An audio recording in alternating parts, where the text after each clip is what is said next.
Rama, Hare Hare.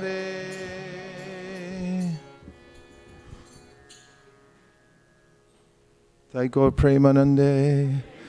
Welcome to ISKCON of Silicon Valley. We'll start tonight with the Guru-vakam written by Vishwanath Chakravarti Thakur, if you'd be so kind.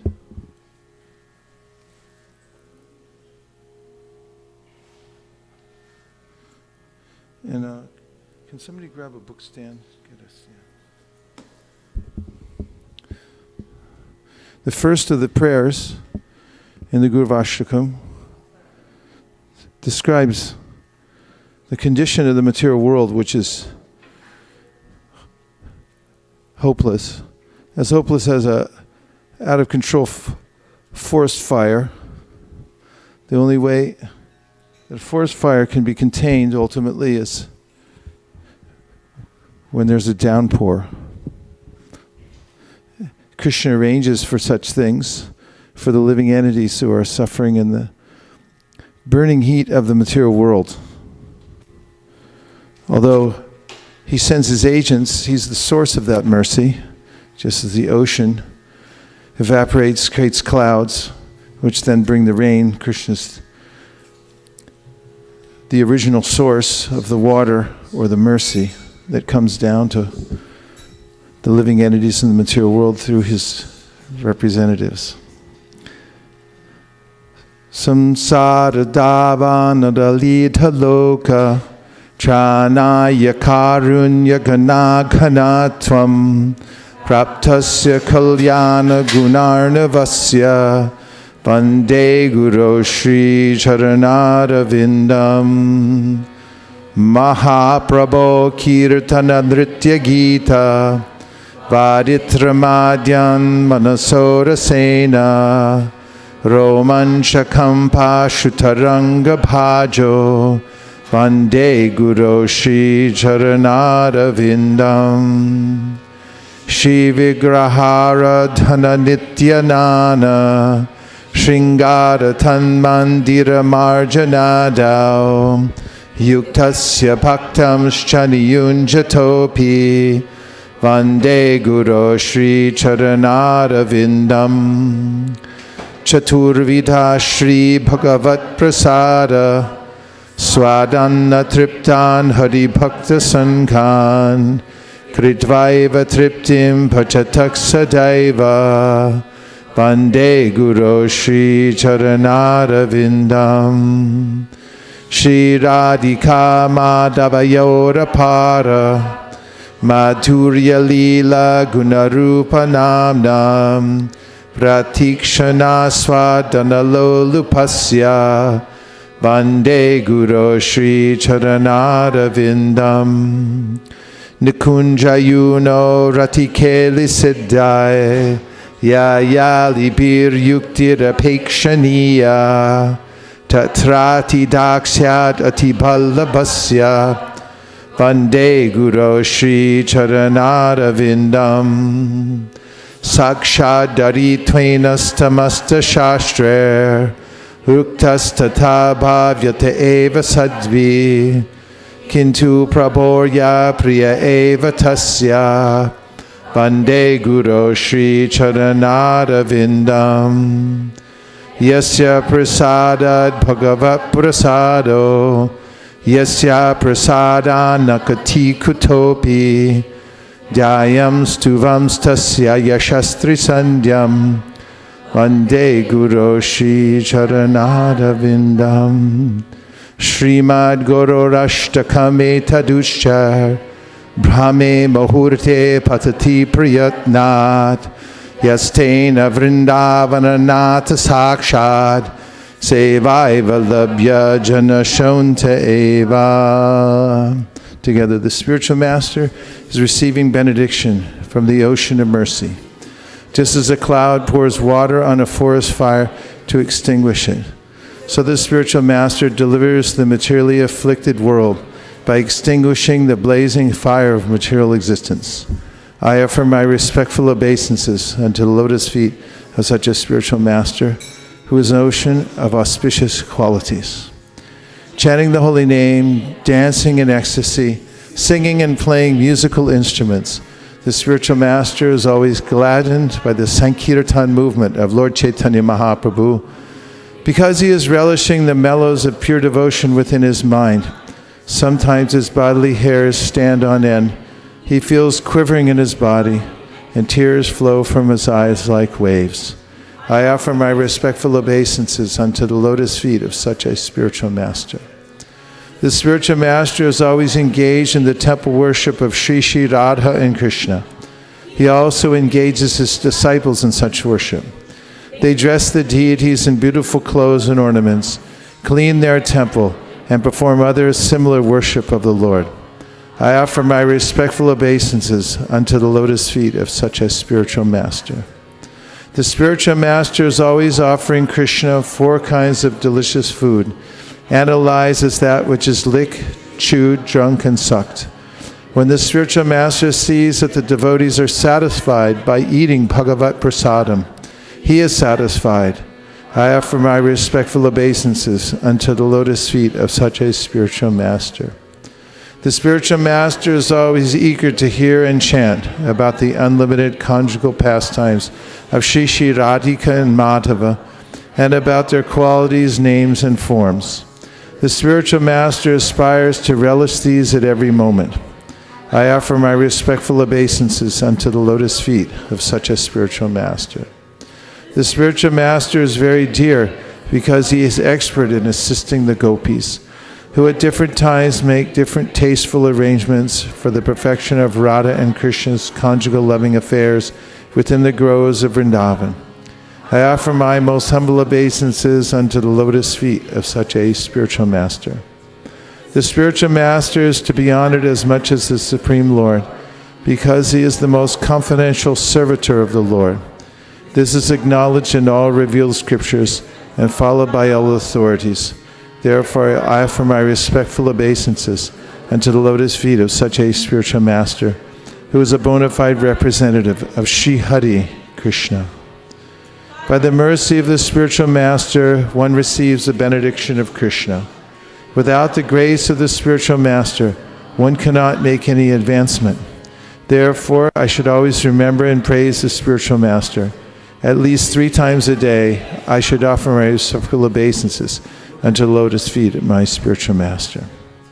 One who, with great care and attention, loudly recites this beautiful prayer to the spiritual master during the Brahma Muhurta obtains direct service to Krishna, the Lord of Vrindavan, at the time of his death. Shri Shri Shikshashtakam.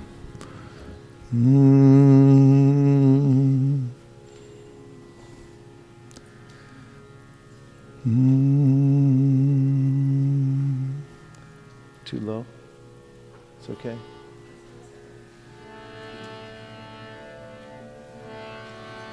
Cheto darpadamarjanam bhavamahadavagnir nirvapanam Shaya kairava chandrika vitaranam vidyavadhu jivanam Anandam buddhivardhanam pratipadam purnam vritasvadanam Sarvatma snapanam param vijayate Shri Krishna sankirtanam Nam namakari bahuda nija sarva shaktis tatrarpita niyamahitas mananena kala itadrishi tava kripa bhagavan mamapi durdaivami drishami hajani nanuragaha Dranadapi sunichena darorapi sahishnuna Amanina manadina kirtaniya sadahari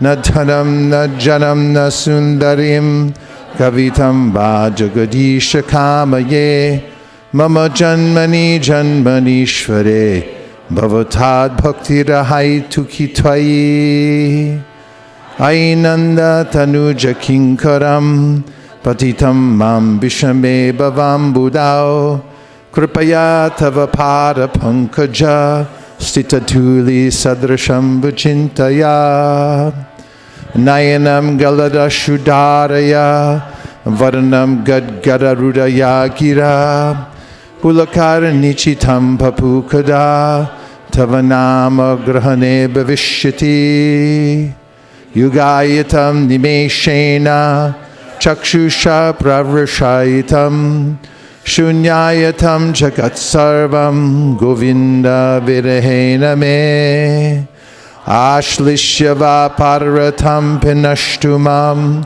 Adarshanam marmahatam kurutuva Yata tatava vitatatu lampato Mat prananatastu seevana para Mat prananatastu seevana para Mat prananatastu seevana para.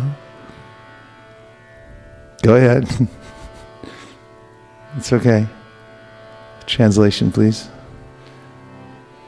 Glory to the Sri Krishna Sankirtan, which cleanses the heart of all the dust accumulated for years together, and thus extinguishes the fire of conditioned life, of repeated birth and death. This Sankirtan movement is the prime benediction for humanity at large, because it spreads the rays of the benediction moon. It is a life of all transcendental knowledge. It increases the ocean of transcendental bliss, and it enables us to fully taste the nectar for which we are always anxious. O my Lord, your holy name alone can render all benediction to living beings. And thus you have hundreds and millions of transcendental names, such as Krishna and Govinda, in which you have invested all your transcendental energies.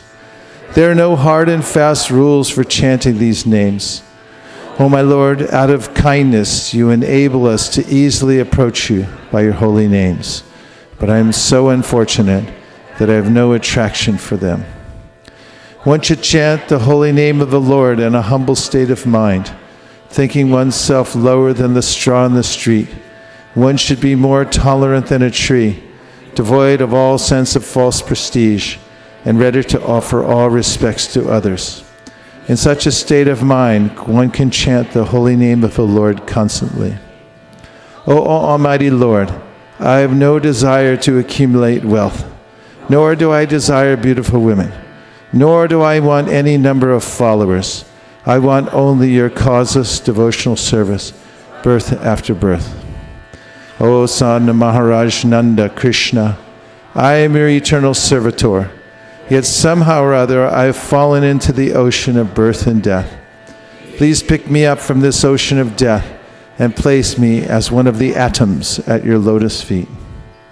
O my Lord, when will my eyes be decorated with tears of love, flowing constantly when I chant your holy name? When will my voice choke up? And when will the hairs of my body stand on end at the recitation of your name?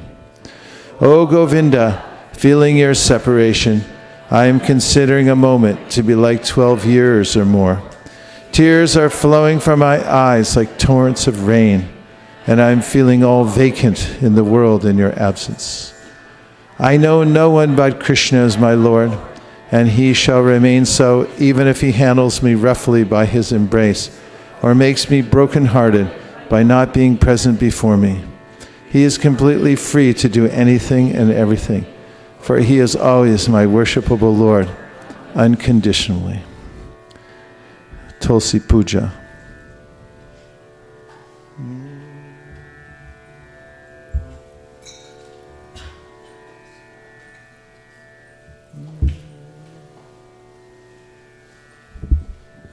Translation.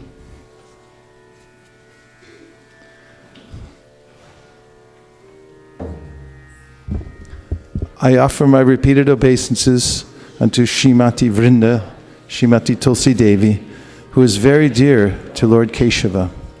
O Goddess, you bestow devotional service to Krishna and possess the highest truth. O Tulsi, beloved of Krishna, I bow before you again and again. My desire is to obtain the service of Shri Shri Radha Krishna. Whoever takes shelter of you has his wishes fulfilled. Bestowing your mercy on him, you make him a resident of Vrindavan. My desire is that you also grant me a residence in the pleasure groves of Sri Vrindavan Dham, Thus, within my vision, I shall always behold the beautiful pastimes of Radha and Krishna. I beg you to make me a follower of the cowherd damsels of Braja. Please give me the privilege of devotional service and make me your own maidservant. This very fallen and lowly servant of Krishna praise may always swim in the love of Shri Radha and Govinda. What? Those who circumambulate Srimati Tulsi Devi step by step destroy whatever sins they have committed, even the killing of a Brahmana. Namo Namo Tulsi Krishna Preyasi Namo Namo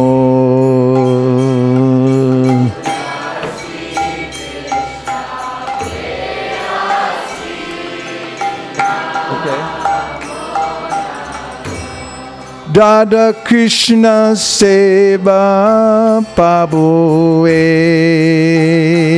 Abhilashi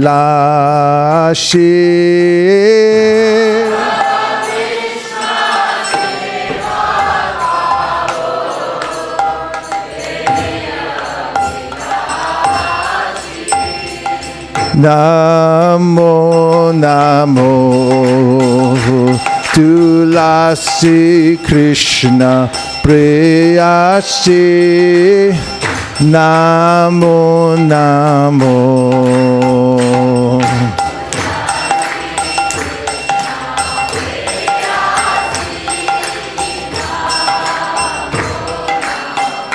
Jeto Mara Sharna Loy Tara Bancha Purna Hoy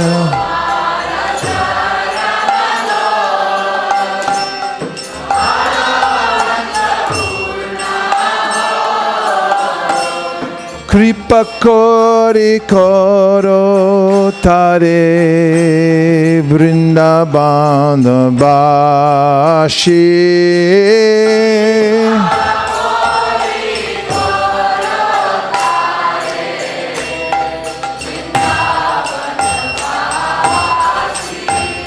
Namo Namo Tulsi Krishna Preyasi Namo Namo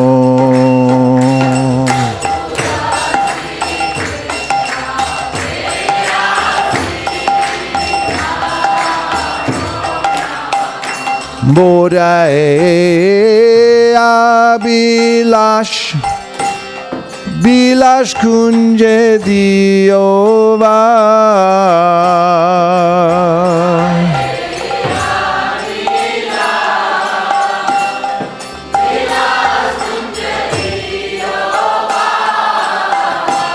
Nayane Haribo Sada Jugala Ruparashi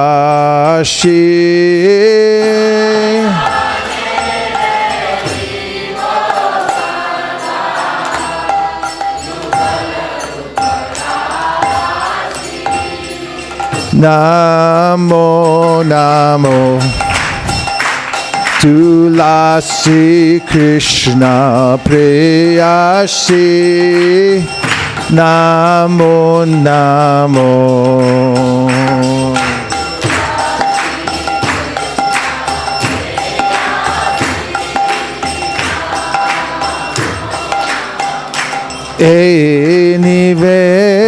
Nivedana Daro Shakiranu-gata koro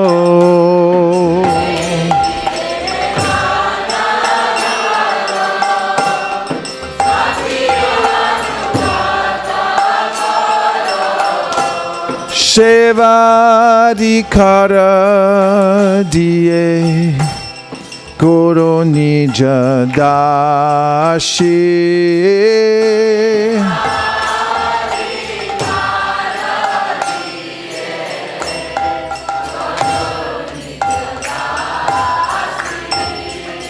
Namo Namo Tulsi Krishna Preyasi Namo Namo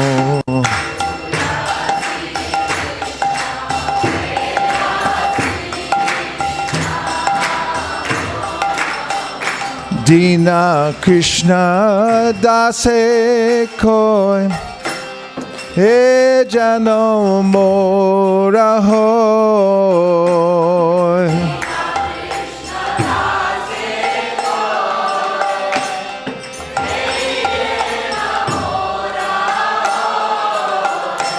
Shri Radha Govinda Preme Sada Jano Bashi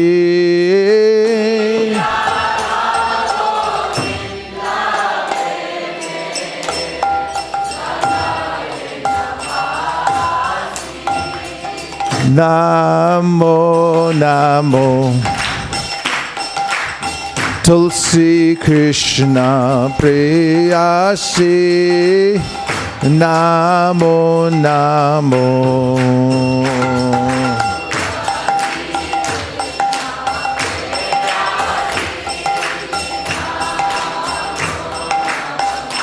Yani Kani Chapapani Brahma Hatyadi Kani Cha Tani Tani Pranashanti Pradakshina Pade Pade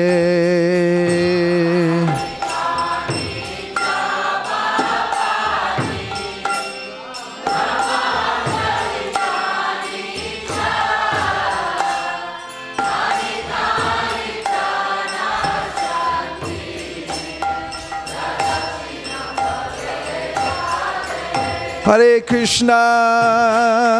Krishna, Krishna Krishna, Hare Hare, Hare Rama, Rama Rama, Hare Hare.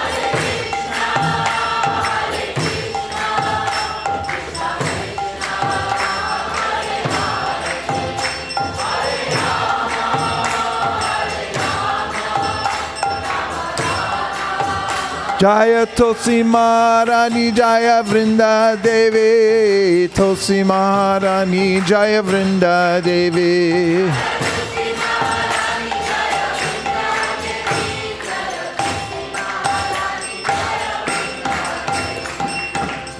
Jai Gaura Premanande Hari Hari Bo Om Jnanatimirandasya Jnananjana Shalakaya Chakshuran Vilatamina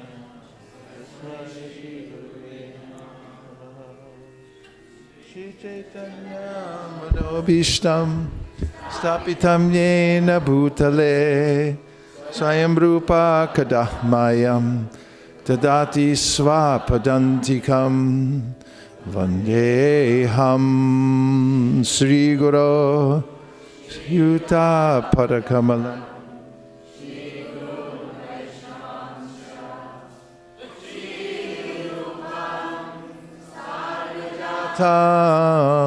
Sahagana Raghunatham Vitam Tam Sajivam Sadvetam Sadvadutam Parijana Sahitam Krishna Chaitanya Devam Shri Radha Krishna Padam Sahagana Lalita Shri Vishakan Vitamscha He Krishna Karuna Sindhu Dinabandho Jagatpate Gopesha Gopika Kanta Radha Kanta Namostute Tapta Kanchana Gaurangi Radhe Vrindavaneshwari Vrishabhanu Sute Devi Pranamami Hari Priye Vancha Kalpatarubhyascha Kripa Sindhubhya Evacha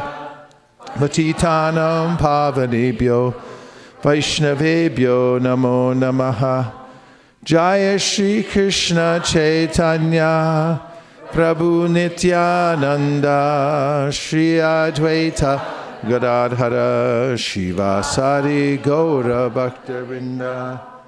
Hare Krishna, Krishna Krishna, Hare Hare, Hare Rama, Rama Rama, Hare Hare, Gaur Premanande, Haribol. So I'll be reading some excerpts from the 10th canto of the Srimad Bhagavatam, 87th chapter. And if anybody's read this recently or in the past, you'll know that this is the prayers of the personified Vedas, and that this could be a lifetime project, studying this chapter.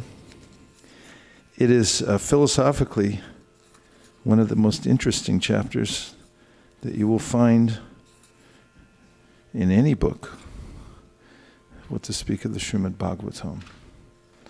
So I'm just reading excerpts from places that I've earlier marked when going through this chapter for the sake of stimulating conversation. So please be prepared to be stimulated, and then we'll have more conversation based on what we hear. This is from 1087:20.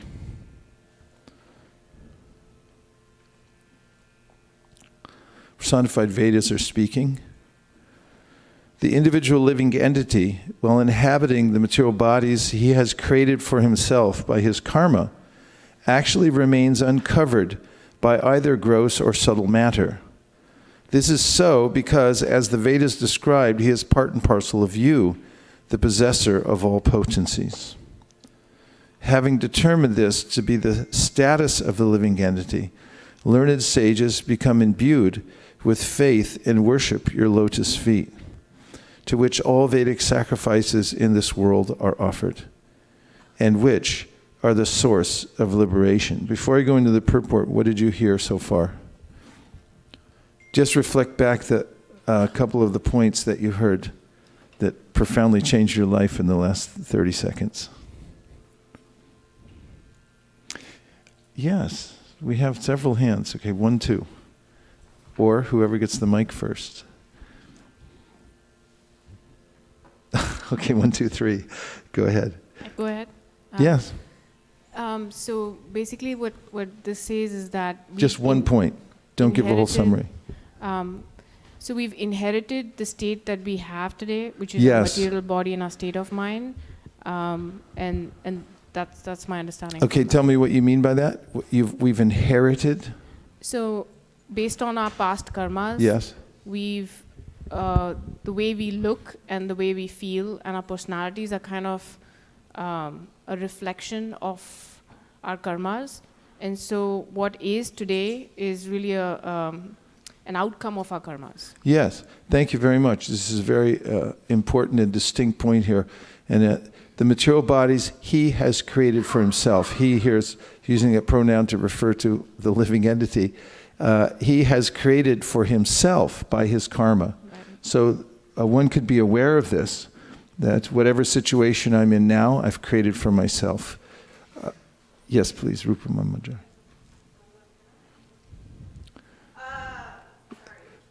Please offer technical help. Dandavat Pranam. Thanks. All Vedic sacrifices are offered to Krishna. I mean, it's actually addressed directly to him, to his lotus feet. Even though if we look at like the table of contents of the Vedas, that's not necessarily obvious. But actually, they all are going to him one way or the other. Yeah, that's a good point. And who can say where Krishna says such a thing in the Bhagavad-gita? Yes, say it. And then we're coming over to Sri Antariksha after that. Go ahead. It's 15:15. Sarvasya chaham hridi sannavishto mata smritirgana apauhanam cha vedesha sarve ahamerva vedyo vedanta krit veda vedaiva chaham. Defend your choice, please. So in the second line, Krishna says that vedesha sarve ahameva vedyo. From all the Vedas, I am to be known. And then he says that I am the compiler of Vedanta Sutra. Okay, what she said was all sacrifices were meant for him, right? Or to be offered to him? Okay, who has the verse, please, on the top of their brain, where it should be resting right now? Huh?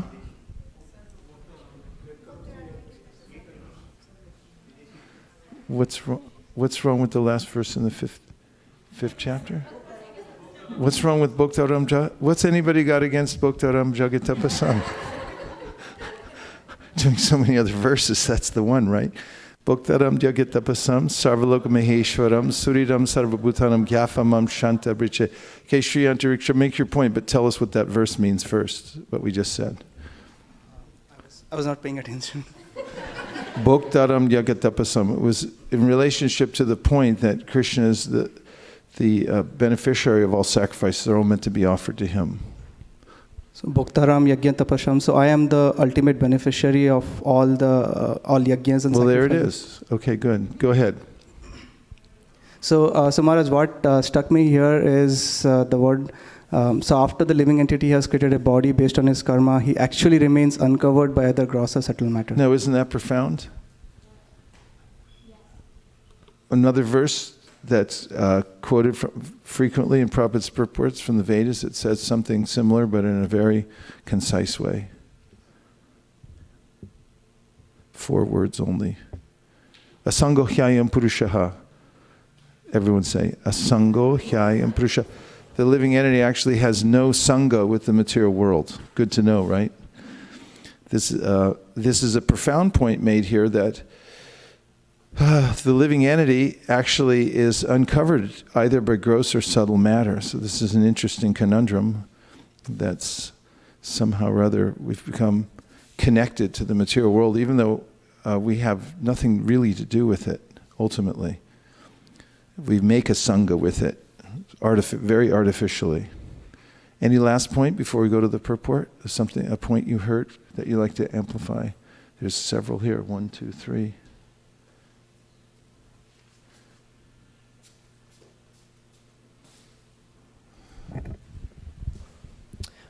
This point about that we remain uncovered by either gross or subtle matter doesn't make sense because we actually feel covered. It doesn't make sense because you feel covered. How about if you rephrase it and said, when you feel covered, it doesn't make sense? Because that modification might help a little bit.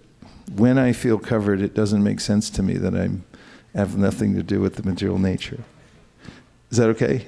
You don't mind me editing that? What I was saying was we are covered and we always misidentify ourselves with gross and so subtle this is an matter. interesting point we're going to explore, obviously, but it has a little shock value to it. So there's a few more hands going up. We'll take 2 more and then we're going to go into the purport and you can dive even deeper.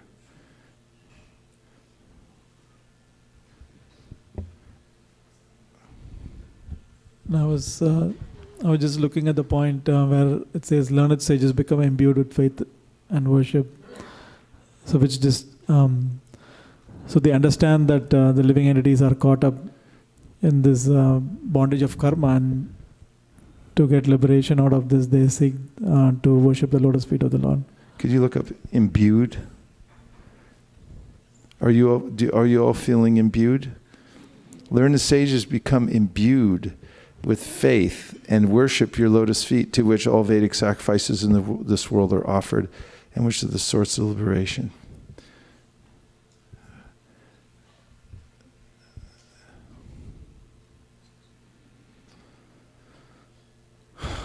It means inspire or permeate. The origin is late Middle English in the sense of saturate. Saturate. Okay. From French, imbu. Yes. Means moisten. Moisten.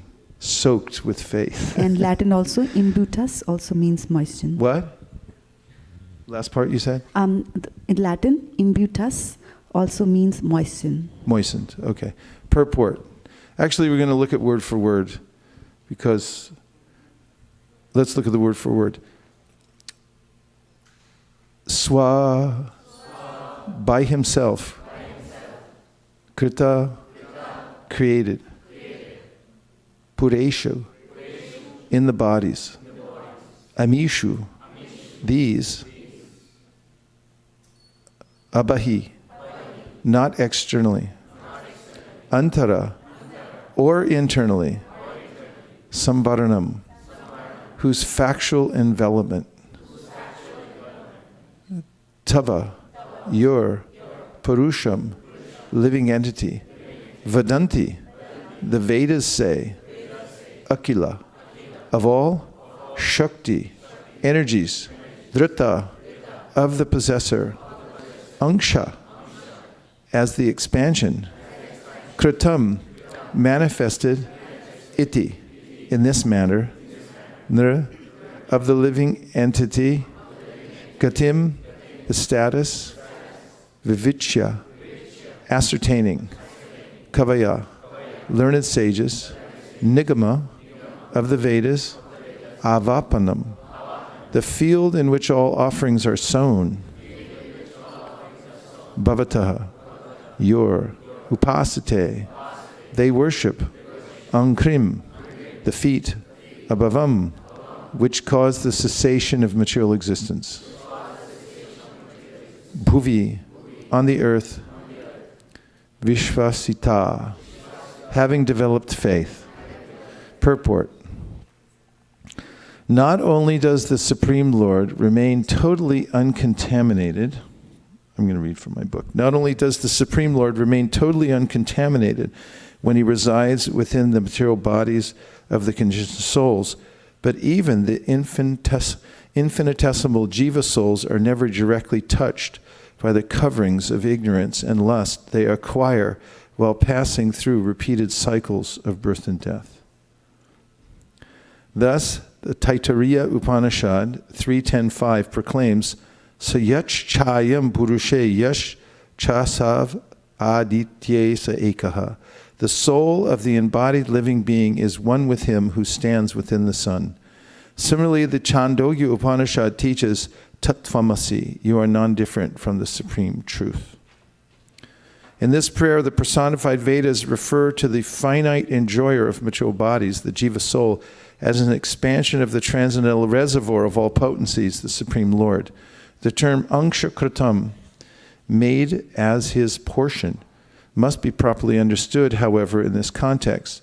The jiva is not created at any time, nor is he the same kind of expansion of the Lord as the omnipotent Vishnu Tattva expansions. The Supreme Lord is the proper object of all worship, and the subordinate jiva soul is meant to be his worshipper.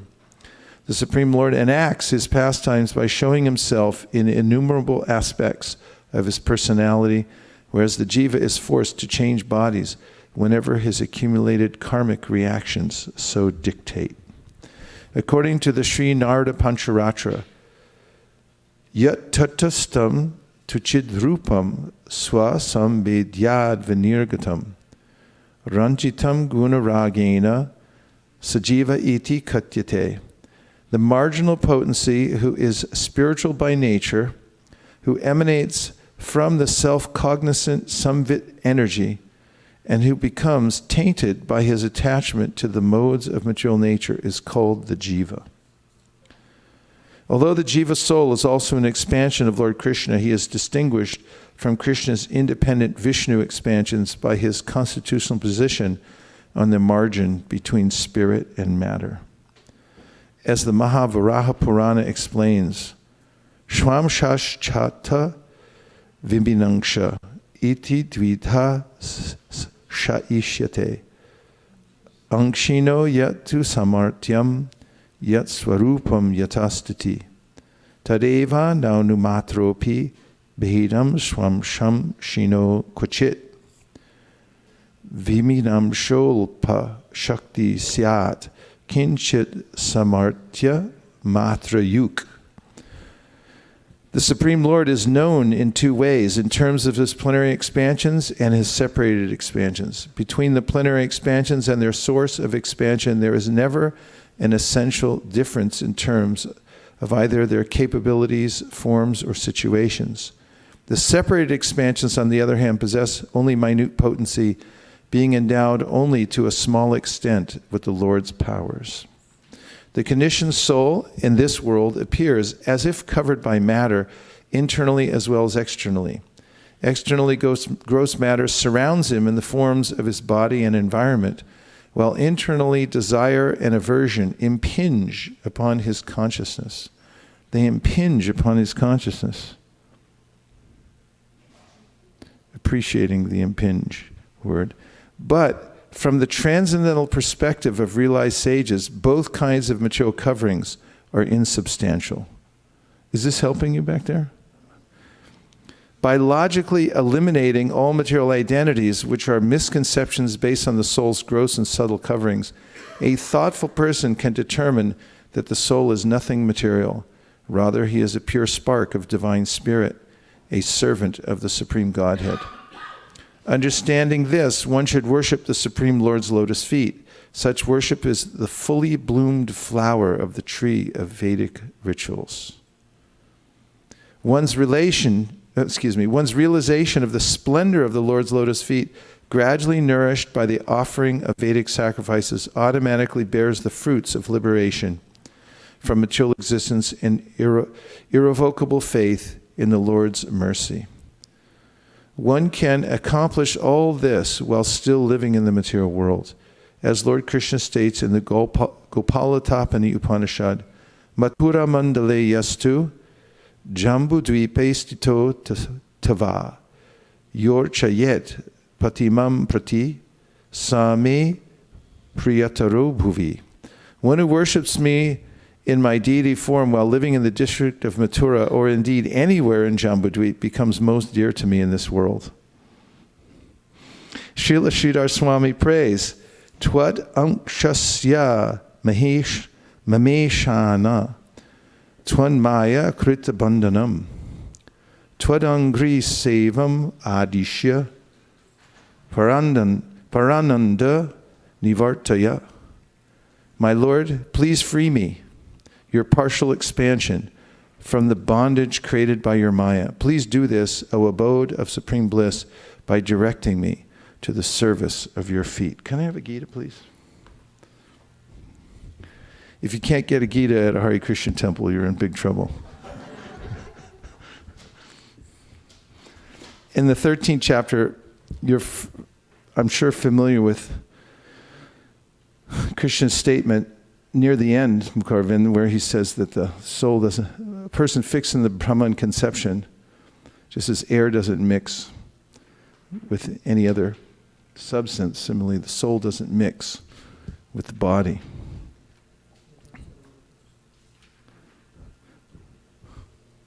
Herein, Krishna says,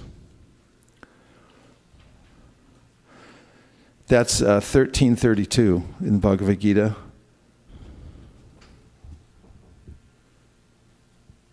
And we'll look at the Sanskrit first, if you don't mind. Anaditvan nirgunatvat paramatmayam avyaya sharirastopi kaunteya nakaroti nalipyate anaditvat. Due to eternity, nirgunatvat, due to being transcendental. Parama. You know, this is really good news, actually, discovering who you actually are. I mean, the very phraseology, due to being transcendental, you know it's going somewhere good, don't you? Yep. Because, the bad news really is that I develop, according to Carl Jung, he said that we develop a false self in this world. I mean, he was studying the psychic movements of living entities, and there's a way in which we develop a false sense of ourselves. We create a whole persona based on false ego. Prakrite kriyamanani gunai karmani sarvasha ahankara vimudhatma kartaham iti manyate. It's a really disjointed situation, so much so it looks foolish. Krishna says vimudhatma, the person acting under the impression that I am something that I'm not, in other words, his false sense of self, his shadow self, as Carl Jung said, is missing out on what he actually is, which is something really substantial. And that's why this verse is kind of startling. It's like, oh, wait a minute, I'm not this material body and I have nothing to do with the body. And the source of all difficulty for the living entity in the material world is singular. It means that bhayam dvitiya binibeshatasya ishad apetasya viparya yosmriti. I misidentify myself as being the false self, the dvitiya. There's a second idea or a shadow, and I think this is me. But actually I'm not. And then I have I become estranged from the Supreme Personality of Godhead by my wrong-headed position in the world. And this causes me, binibeshata, I become absorbed in matter. And so it's a very important news to become reoriented to my actual self. And this verse is helping us in this way. Nirgunatvat, due to being transcendental. Parama, beyond material nature. Atma, spirit. Ayam, this. Avyaya, inexhaustible. Sharirasta, dwelling in the body. Api, though. Kaunteya, O Sanukunti, nakaroti, never does anything. Nalipyate, nor is he entangled. Translation, those with the vision of eternity can see that the imperishable soul is transcendental, eternal, and beyond the modes of nature. Despite contact with the material body, O Arjuna, the soul neither does anything nor is entangled, despite the fact. Purport, a living entity appears to be born because of the birth of the material body, but actually the living entity is eternal. He is not born, and in spite of his being situated in a material body, he is transcendental and eternal. Thus he cannot be destroyed. By nature he is full of bliss. He does not engage himself in any material activities. Therefore the activities performed due to his contact with material bodies do not entangle him. Yes?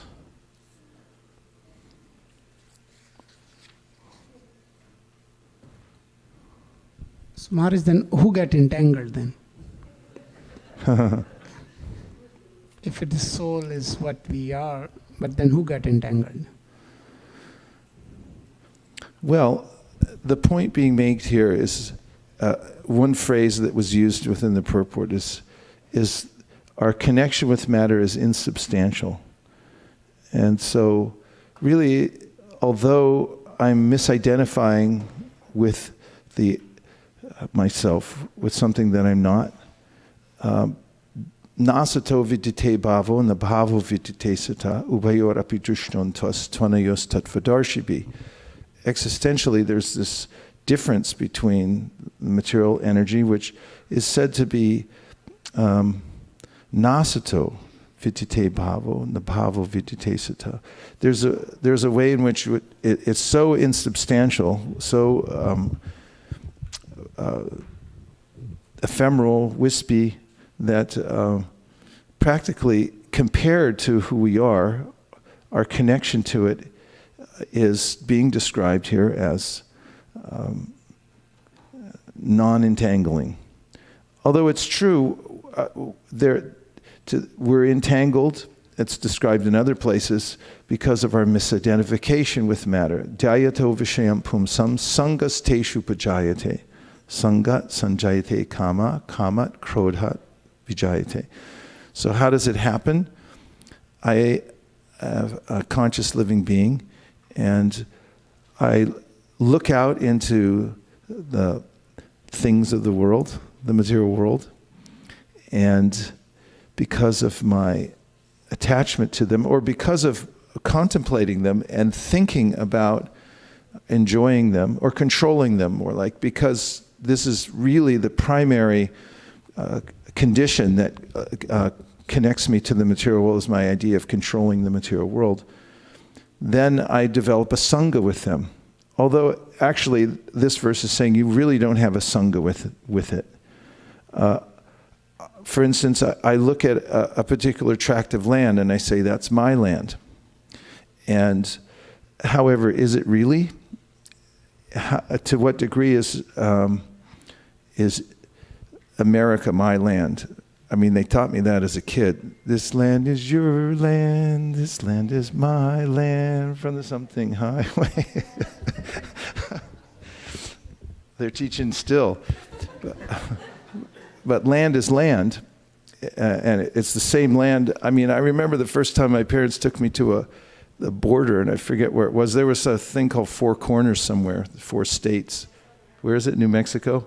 Yeah, you can actually get out of your car, and there's like 4 states intersect there.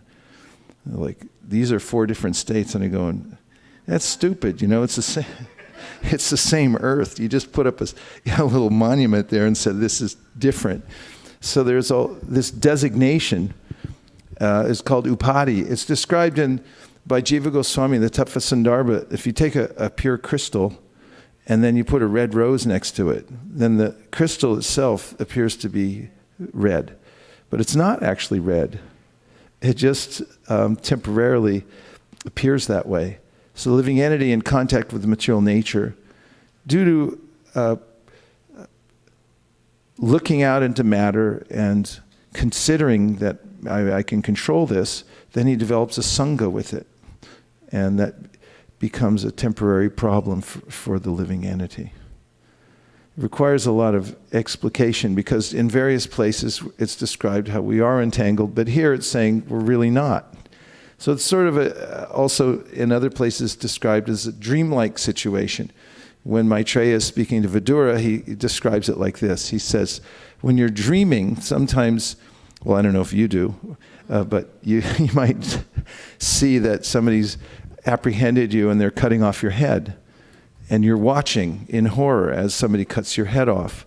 But he points out, does Maitreya, you can't actually observe your head being cut off. Of course, I guess you could look in a mirror or something, but the point was you're objectively watching somebody cut off your head.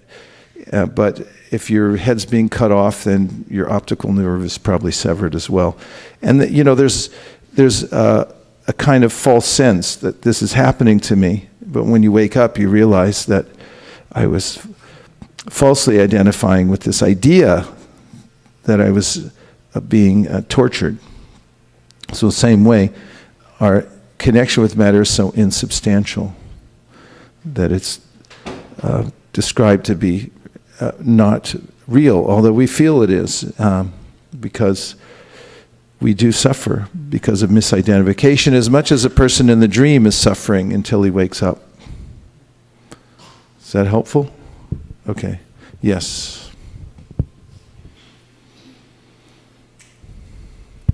So Maharaj, in the purport, right after the first verse from the Narad Pancharatra, where it is defining the soul to be a marginal potency, and it says that it emanates from the self-cognizant samvit energy. So can you elaborate a little bit more on that? Because I'm coming from the jiva is a part and parcel of Krishna, so I was expecting Satchidanand, all the 3 to be there, and here it says it is coming from samvit. So like that. Well, it's normally described as coming from the energy of the soul is a tatastha, and which means that he can be influenced by either side. And as far as the potency of samvit and the connection with, is the verse at the bottom here? Yeah, yat tatastam tuchidrupam swasam vedyad vinirgatam ranjitam guna ragena sajiva iti kachite.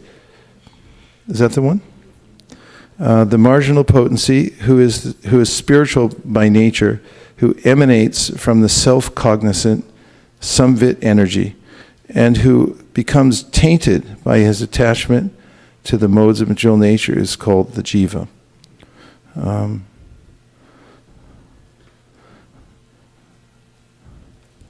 There's sandhani, sambit, and Hladini. Potencies here, it's described as samvit, but which means really cognizance, because the living entity is a unit of cognizance. Did you have another point? Yeah, I was just going to say that this verse, or rather the other one, the one from Srimad Bhagavatam, but also this purport together, it's kind of like the Vedas are themselves saying the same thing that Mahaprabhu says to Sanatan Goswami in the beginning of Sanatan Siksha, since yesterday was Sanatan Goswami's disappearance day, and he said he uses the word Tatashta Shakti. He says Jivar Sharupoy Krishna Nityadash Krishnera Tatashta Shakti Veda Ved Prakash. And then it's interesting because the next line is, which is a line I don't usually remember, Shriyamsha Kirana Jaiche Agni Jala Chaya Shvabhavika Krishnera Tina Prakara Shakti Hai, which is like very reminiscent of this same verse, because it's saying that it is the living entity's constitutional position to be an eternal servant of Krishna, because he is the marginal energy of Krishna and a manifestation simultaneously one with and different from the Lord, like a molecular particle of sunshine or fire. Krishna has 3 varieties of energy. So it's like Mahaprabhu condensed all of this to one verse. Yeah.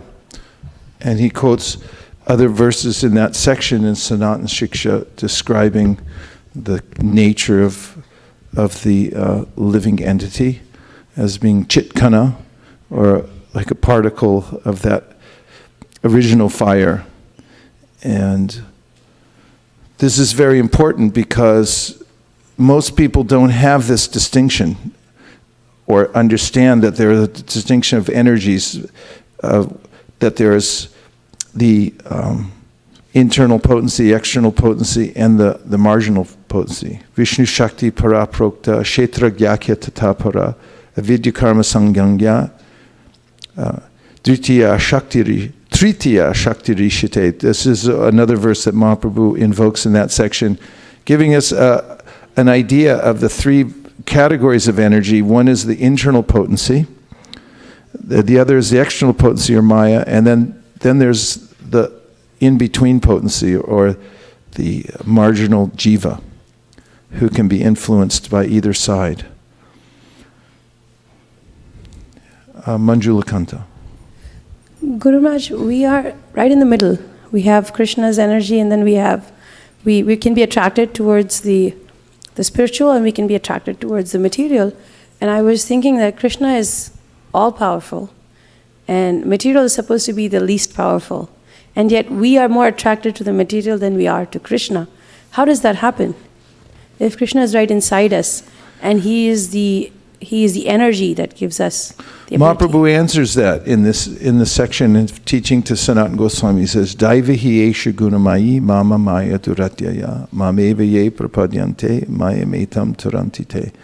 And that is that the material energy, this divine energy of mine, he describes the external energy as also his energy.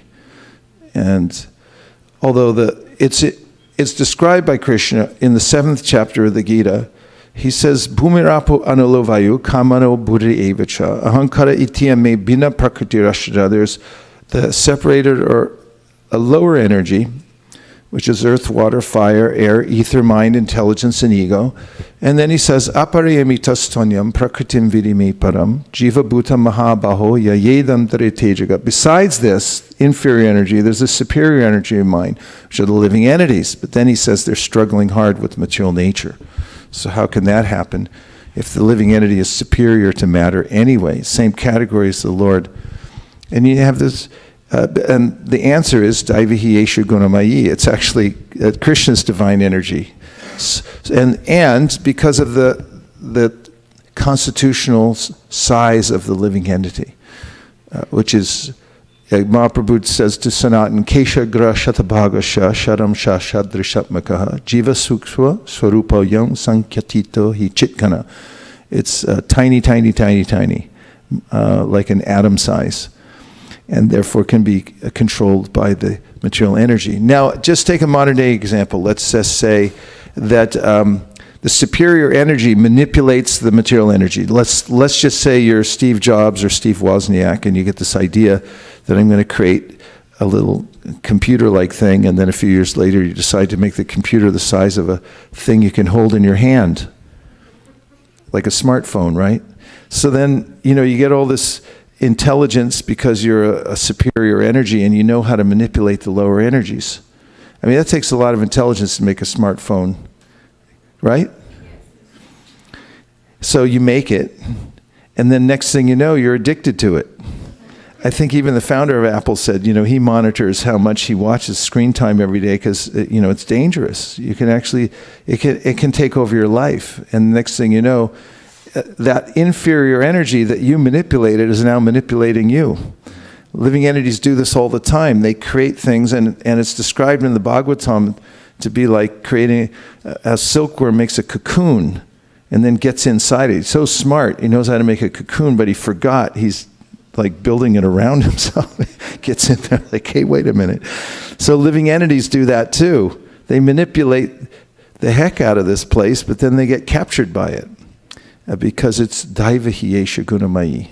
And there's no way out except for surrendering unto the Supreme Lord, because although we are the same category of energy, we're fully dependent on the Supreme Personality of Godhead to become unencumbered. But how do we surrender when everything we do makes us feel like we are more and more competent until we get to a point where we become incompetent, right? Well, you could just take a peek at reality and see that you're helpless, akinchana. You really have nothing no assets really, and no ways of being protected other than ultimately taking shelter of the Lord. That's reality, says Queen Kunti. And if you see that, then you're in a good position to surrender to the Supreme Personality of Godhead.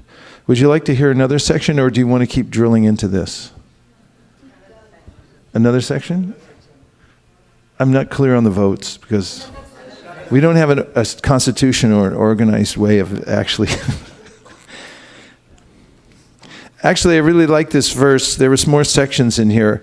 There's a verse from the Gopal Tapani Upanishad that says, Mathura mandale yastu jambudvipe stito tava. So if you're in the Mathura mandale, means if you're in Mathura mandala.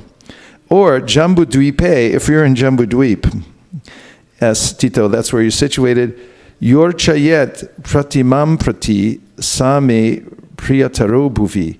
One who worships me in my deity form while living in the district of Mathura, or indeed anywhere in Jambudvip, becomes most dear to me in this world. Yeah, I see it put a smile on a lot of your faces because it's so nice that here's a solution to this whole conundrum of being entangled in the material world. And it's what the verse I quoted earlier suggests that one should do. Bhayam dvitiya abhinibesha tasyad ishad apetasya viparya yosmriti tanmayato tam buddha abhajatam bhaktyaika yesha gurudeva tatma. So the problem is I've identified myself with material nature, which I actually have nothing to do with. We established that part already. And now I've become abhinibeshata. I'm absorbed in matter. Now the solution is turn around the other direction and look at Krishna. Tanmayatam buddha abhajatam bhaktyaika yesham. With one pointed attention, worship Krishna. So you can get a deity of Krishna and you can worship him. And Kapila Dev says the devotees become very happy because the deity has a beautiful smile. And when you come in the temple room or in your home where you create a temple and you're offering nice scents to the deity and everything, you're carried away by that. And he said even neophytes, those who are just beginning the process of bhakti, if they come in and see the deity, smell the incense, the flowers, they hear the chanting, they watch others dancing for the deities, they become imperceptibly liberated just by being around the deity. Isn't that nice? Yes. And everyone here on Janmashtami, 10,000 people come here to this little place, and they come in I always admire how they come in and they go through, just even if they can see the Lord for a few seconds, they'll stop there and see. and they'll be imperceptibly liberated by the environment.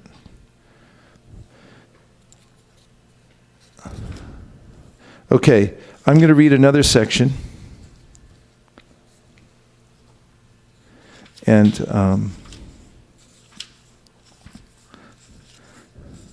it has to be marked, otherwise it didn't make a major impression. Okay, here it is. This is from 10:87:25.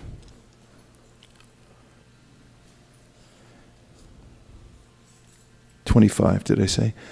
Supposed authorities who declare that matter is the origin of existence, that the permanent qualities of the soul can be destroyed, that the self is compounded of separate aspects of spirit and matter, or that material transactions constitute reality.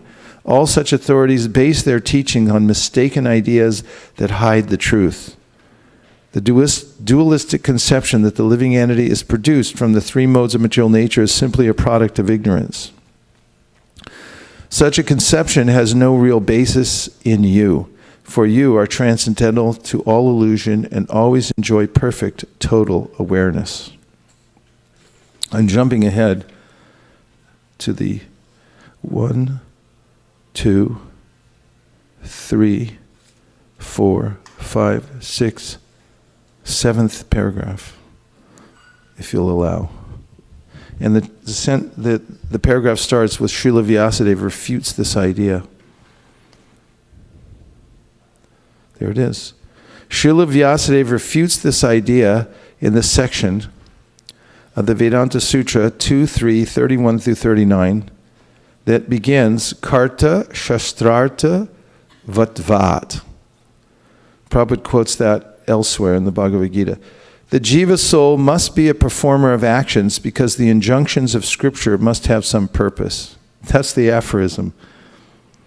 Acharya Baladev Vidyabhushan in his Govinda Bhashya explains the jiva, not the modes of nature, is the doer. Why? Because the injunctions of Scripture must have some purpose. Shastrarta Vatvat.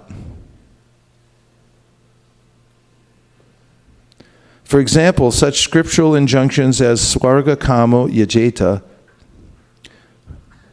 one who desires to attain to heaven should perform ritual sacrifice, and Atmanam Eva Lokam Upasita Prihat Aranyaka Upanishad. One should worship with the aim of attaining the spiritual kingdom, are meaningful only if a conscious doer exists. If the modes of nature were the doer, these statements would serve no purpose.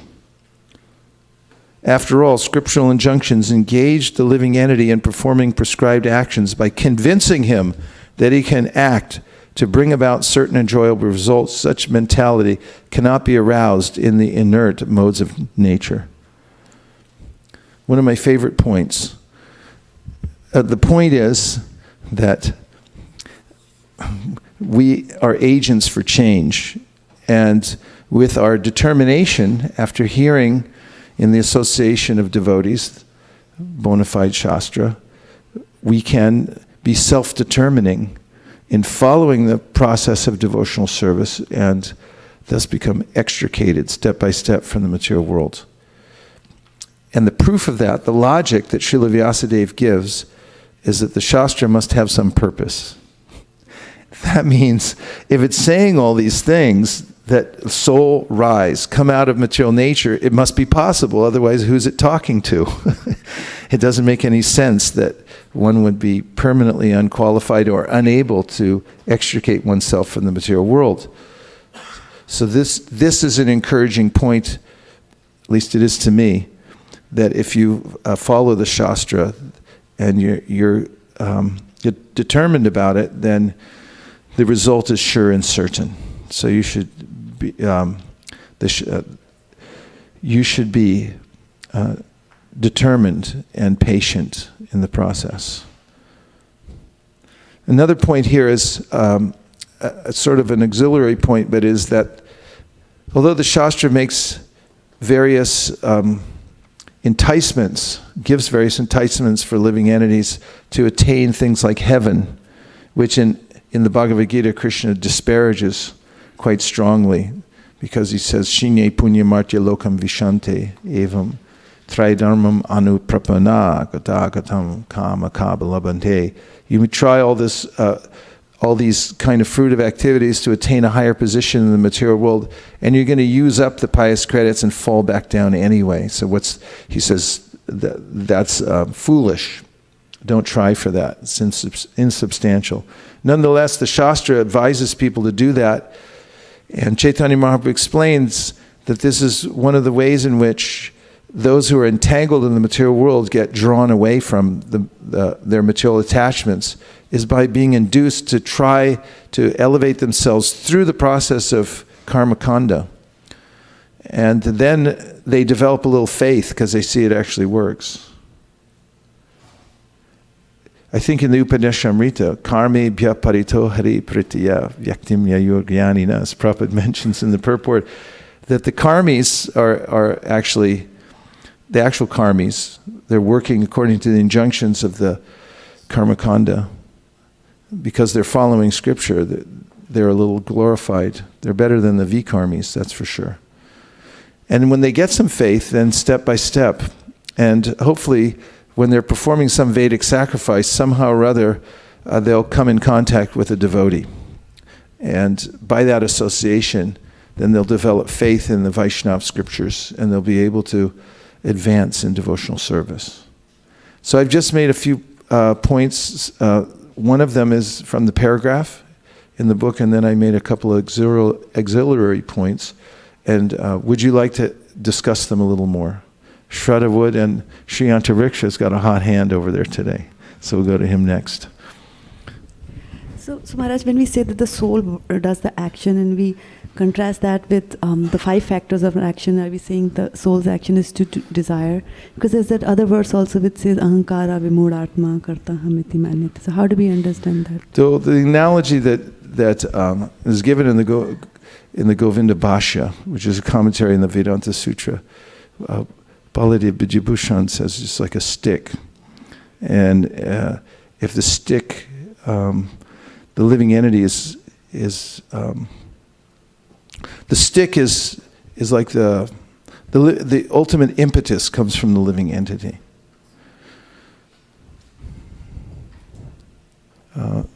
So Maharaj, I had the same question in 327 where Krishna says, Ahankara vimudhatma karta hamiti manyate. The living entity is not the doer, whereas here exactly the opposite it was being stated. Yeah, why don't you grab the Vedanta Sutra?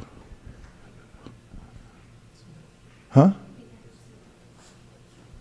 Vedanta Sutra. It's at the bottom shelf. You don't have the Vedanta Sutra? Are you sure? I'd be surprised if we don't have it.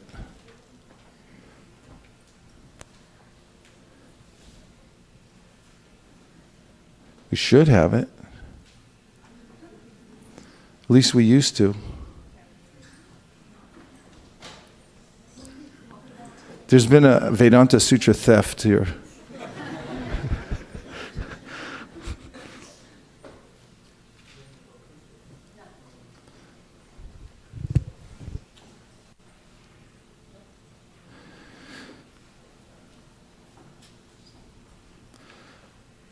When a person's conditioned by the modes of material nature, we can find out what happened to that. It would be nice, and if not, just order another one, please. And please, if there are any pundits stealing Vedanta Sutras, please put them back. Okay, 327, I'm going to read you the purport.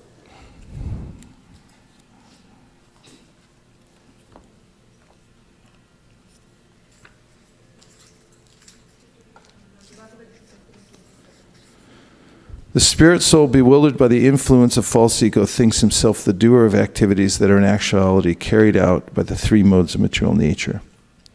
2 persons, one in Krishna consciousness and the other in material consciousness, working on the same level, may appear to be working on the same platform, but there is a wide gulf of difference in their respective positions.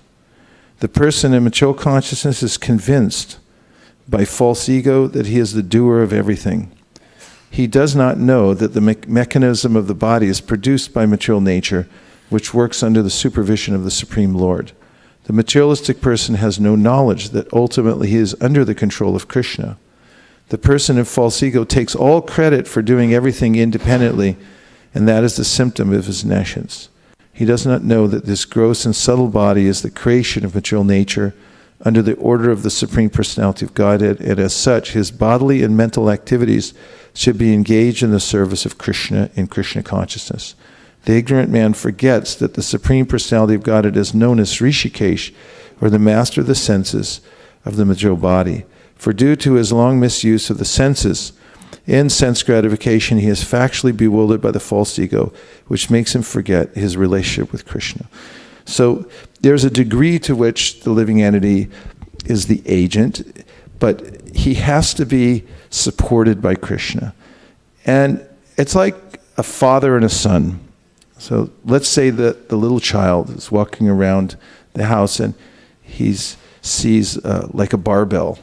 You know what a barbell is? It's like, those round weights on the end, pick them up. Somebody was complaining, said, all you ever do is lift weights all day long.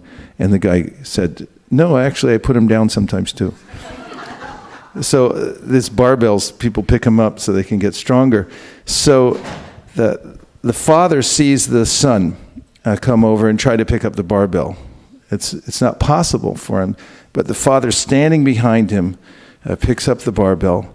And the son is, moving his hands. It's his will to pick it up, but he doesn't have the wherewithal to do that. So the father's picking it up and the son is lifting the barbell. So there is the factor of the will of the living entity, but the help comes from the Supreme Personality of Godhead. Just as in the first canto, second chapter of the Bhagavatam, Asau gunamayar bhavir bhuta sukshmendriyatmabi sa nirmiteshu nirvishto bhunkte bhuteshu tad gunan. The super soul enters into the bodies of all the living entities, even after the beginning, at the creation, when Mahavishnu manifests all the living entities and places them back into the material nature. The Paramatma comes back into the heart of the living entities and reminds them of what their material desires were, and then facilitates them through the material nature to help them. Rupa Manjari. So is the difference between the part where he says you're not doing anything and the part where we say you are doing something? Because like you described the process of Shukriti, which literally means doing good things. Is the key there the willingness, like willing, thinking, and feeling? We have that minute ability to do that. That's what we can actually do. It's just the willingness? Well, it's willingness in full consciousness of who one is. Because past this verse, we find Tattvavitu Mahabaho Gunakarma Vibhagayo Gunaguneshu Vartanta Iti Matva Nasajjite. Shall we look at that verse? Because that's kind of a counterpart to this verse. And where is it? It is... Where is it? It is. Tattvavitu Mahabaho. Yeah, there it is. It's 28. Lo and behold. So they go together. Here this verse says, one who is in knowledge of the absolute truth, O mighty arm, does not engage himself in the senses and sense gratification, knowing well the differences between work and devotion and work for fruit of results. So when one comes to knowledge, then he's working with full awareness that actually he's not the body, and he begins to work under the direction of the Supreme Lord. Here's the purport.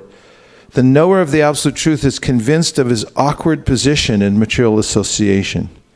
And someone sent me a bumper sticker, a whole bunch of them. I put one on my car because I said something in a class. I said, ignorance is awkward.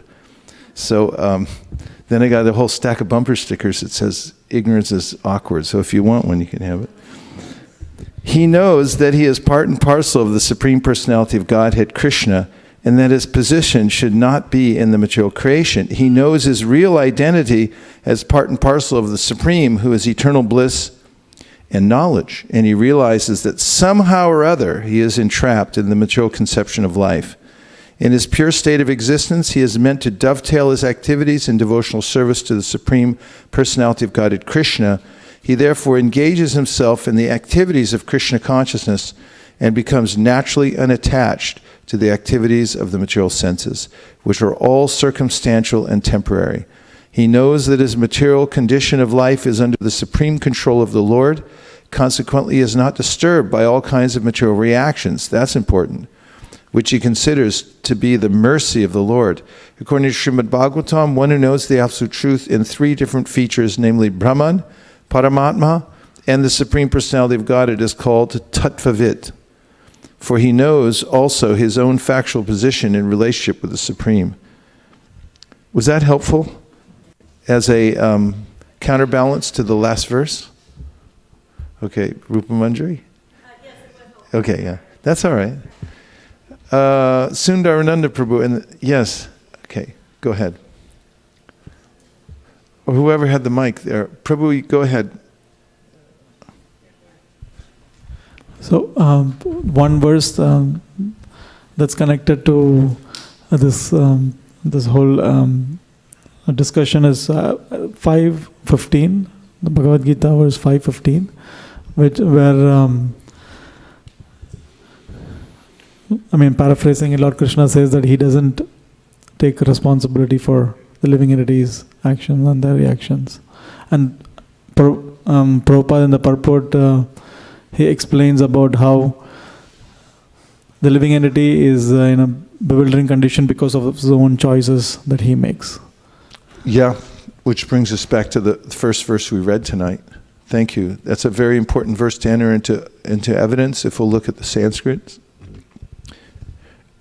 Most people know this chapter, but Narate kashchit papam nachaiva sukritam vibhu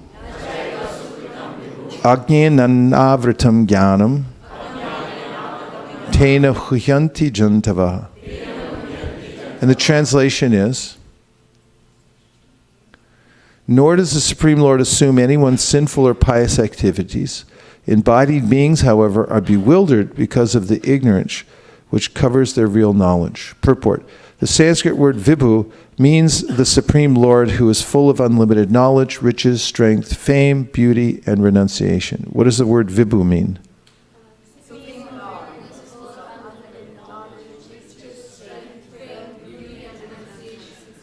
Yes. He is always satisfied in himself, undisturbed by sinful or pious activities. He does not create a particular situation for any living entity, but the living entity, bewildered by ignorance, desires to be put into certain conditions of life, and thereby his chain of action and reaction begins. A living entity is, by superior nature, full of knowledge. Nevertheless, he is prone to be influenced by ignorance due to his limited power. The Lord is omnipotent, but the living entity is not. The Lord is vibhu, or omniscient.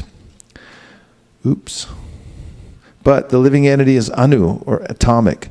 Because he is a living soul, he has the capacity to desire by his free will. Such desire is fulfilled only by the omnipotent Lord. And so when the living entity is bewildered in his desires, the Lord allows him to fulfill those desires. But the Lord is never responsible for the actions and reactions of the particular situation which may be desired. Being in a bewildered condition, therefore, the embodied soul identifies himself with the circumstantial material body and becomes subjected to the temporary misery and happiness of life. The Lord is the constant companion of the living entity as Paramatma, or the Supersoul, and therefore he can understand the desires of the individual soul, as one can smell the flavor of a flower by being near it. Desire is a subtle form of conditioning for the living entity. The Lord fulfills his desire as he deserves. Man proposes and God disposes. The individual is not, therefore, omnipotent in fulfilling his desires. The Lord, however, can fulfill all desires, and the Lord, being neutral to everyone, does not interfere with the desires of the minute, independent living entities. However, when one desires Krishna, the Lord takes special care and encourages one to desire in such a way that one can attain him and be eternally happy. The Vedic hymns therefore declare, Esha u hyeva sadhu karma karayate tam yam ebyo lokebhya uninishate esha u eva sadhu karma karyati yam adho ninishate. the Lord engages the living entity in pious activities so that he may be elevated. The Lord engages in impious activities so that he may go to hell. That's from the Koshitaki Upanishad, which sounds a little Japanese to me.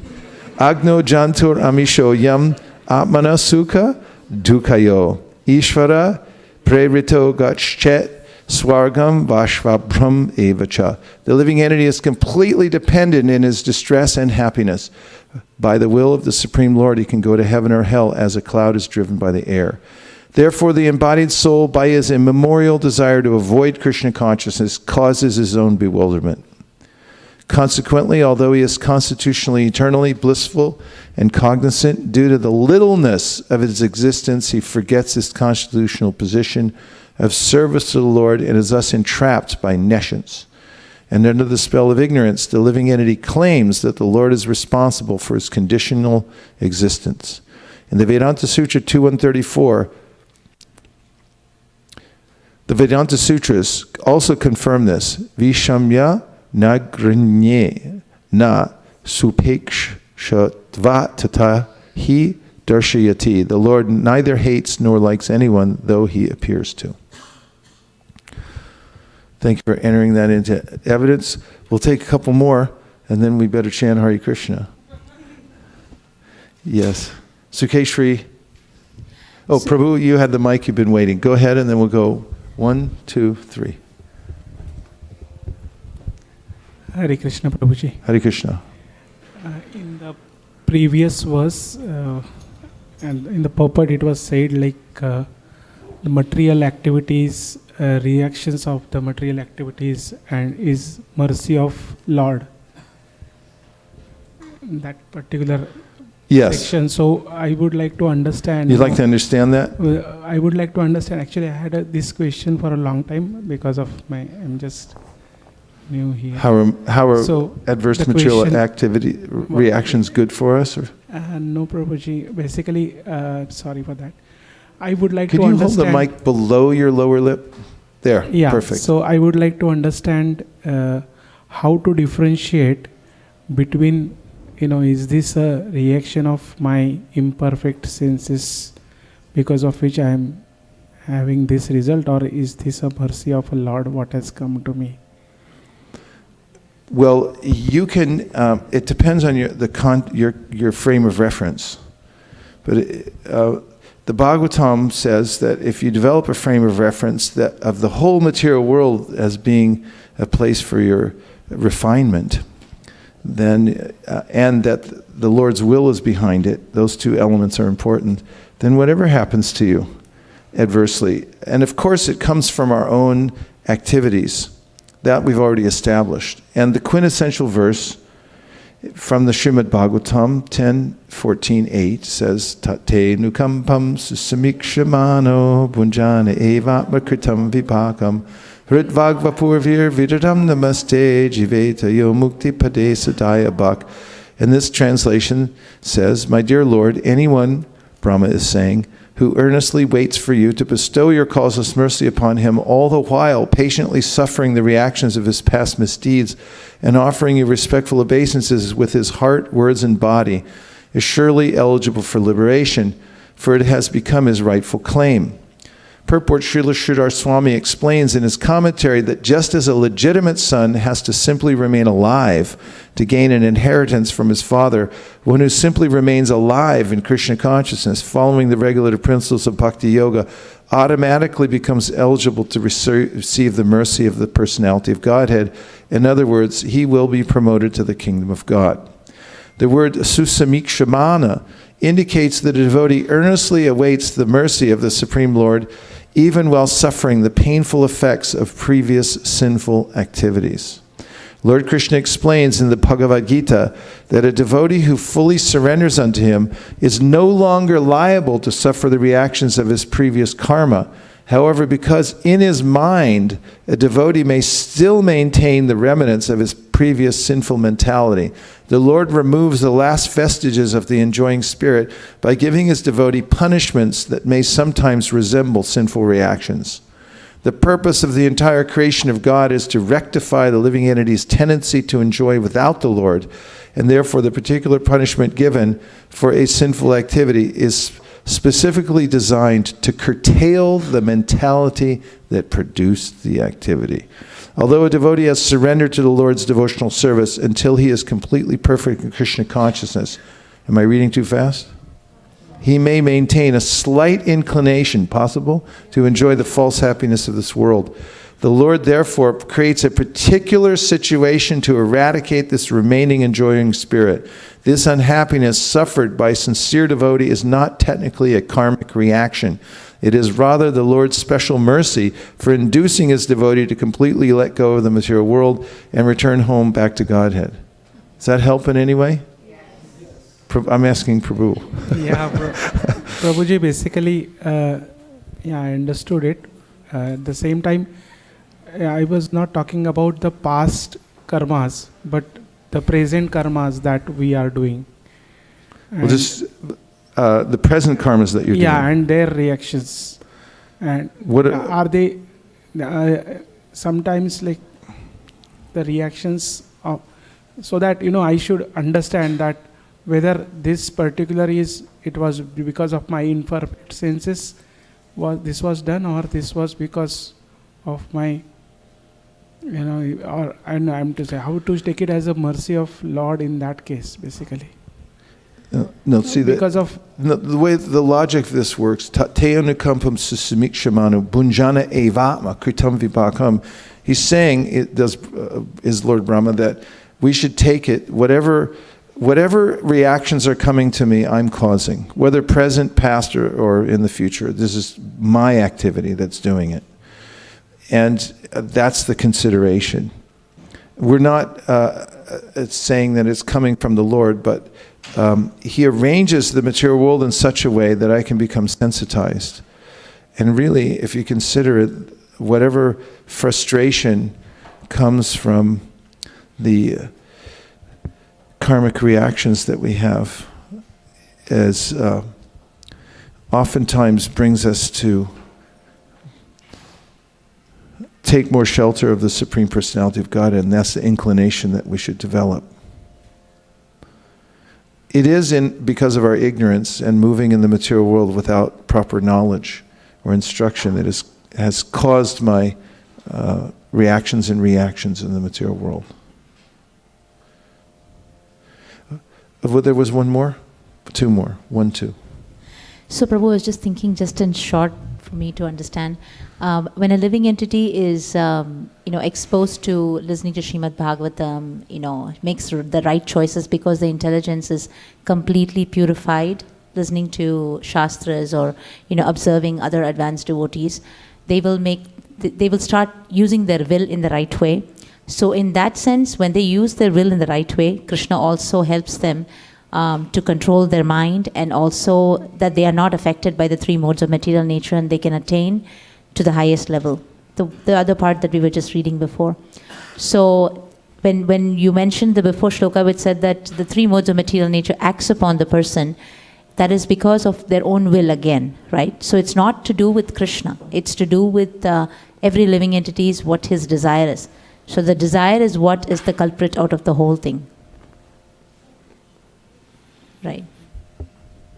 Yeah, we're dependent on Krishna for everything. When we surrender to Krishna and take to devotional service, there may be some what appear to be reactions that are coming, but those are personally directed by Krishna to remove the last vestiges of the enjoying spirit of the devotee. That's what we just read.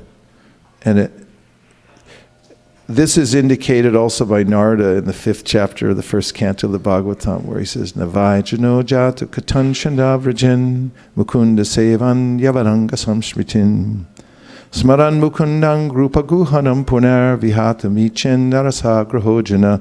And that is, if a person takes to devotional service, a person who's surrendered to Krishna, then falls back down again, then that person doesn't undergo material existence like ordinary people do. Because having once taken shelter of the Lord, he remembers again and again the nectar of devotional service, even though he's unable to do it. And also Prabhupada said it's like a person who becomes, who's the son of a rich man, and somehow whether it becomes estranged for the family. It may seem like a bad situation, but it's not actually that bad, because he can really go home at any time. His very wealthy parents have all kinds of means to bring him back, whereas an orphan who really has no connection anywhere has no recourse except to suffer. So, Prabhu, the question that I was thinking about is the three modes of material nature act upon somebody, or even the mind acts upon somebody only when they are not desiring the right thing. If they are desiring the right thing, that I just want to surrender to Krishna, and and my will is to serve Krishna, then automatically the person at some point will be able to control the mind and also not be affected by the three modes, right? Right. But I'm just saying that Krishna takes a personal interest in the devotee. And when the devotee, somebody surrenders to Krishna, Lord Ramachandra said in the context of Bibhishana surrendering, he said, when somebody surrenders to me even one time, I become that person's protector from then on. I take it from there. So it's a different relationship with the modes of material nature. Thank you. Okay, last one. Gandharvika Radha Devi Dasi for the close. I think you answered, Prabhu, by reading this purport. Yeah, thank you. Anyway, this all comes under the category of Sambandha Gyan. It's important to remember the teachings of the personified Vedas and also of Krishna in the Bhagavad-gita, what our relationship here is with the material nature. No, I was just thinking that how Krishna it is said that, remember last time we read that 10,000, even 10 million times we cannot say, we cannot thank the Lord for the service opportunity. Yes. And I was just thinking, how come like he's like a mother, but he's neutral? Why a mother doesn't wait for the child to cry? Actually, as we talked about in other classes, Krishna says in the 29th chapter of the Bhagavad-gita, 29th verse of the 9th chapter, he says, Samaham sarvabhuteshu nami dveshostina priya ye bhajanti tumam bhaktya mai te teshu chapyaham. Krishna's not getting involved is actually his ultimate mercy, because really he wants the living entity to make his own choice to surrender. As we all have experienced for ourselves, the real impetus in Krishna consciousness has to come from us. If I decide myself that I'm going to surrender no matter what, it's an internal choice, and I made that decision. No matter what my external circumstance is at the time, it becomes practically inconsequential because I've made that determination. So the verse says, Samoham sarvabhuteshu nabi dveshostinapriya. Basically, Krishna is saying that I don't interfere with that part of your independence because you have to make the choice yourself. Of course, devotees get involved because they understand the purpose of the Lord's creation. So they go around like knocking on people's doors, chasing after them on the street and say, hey, by the way. But then Krishna says, Ye bhajanti tamam bhaktya mai te teshu chapyaham. That's the second half of the verse, according to our acharyas, indicates that when Krishna does get involved, it's a whole different thing, because he starts to reciprocate in unusual ways, like not inordinate ways. He's giving more than you could possibly imagine as Bhagavan. The first part's about Paramatma, who's really an order supplier in the material world. He's sort of, the whole material world's not very interesting because everyone's just self-centered, and Krishna is sort of supplying for them as the Paramatma, arranging through material nature. But when somebody surrenders, that's when it starts getting interesting. For the living entity and for Krishna too. He's like, what? Okay, we're on. And then he takes a personal interest and starts reciprocating in ways that are unimaginable. That's why Uddhava says that verse, the famous verse, Aho bhakiyam stanakala kutam jigham saya payat apyasadvi lebegatim datruchitam katonyam kamvadaya lum sharanam vrajema. Who would surrender to anybody else but Bhagavan, Krishna from Vraj? Because he saved Putana, and Putana came to kill him. but he just counted in the fact that she dressed like a mother. So it's like, okay, I'll take it. I mean, he's so merciful. So when Krishna gets involved, then everything starts, it goes to a completely different level. That's why we worship Krishna and nobody else. Hare Krishna. Nama Om Vishnu Padaya Krishna Preshtaya Bhutale Shri Mate Bhaktivedanta Swami Niti Namine Namaste Saraswate Deve Gauravani Pracharine Nirvishesha Shunyavadi Paschatya Deshatarine Jaya Shri Krishna Chaitanya Prabhu Nityananda Shri Advaita Gadadhara Shivasari Gaura Bhaktavinda Hare Krishna Hare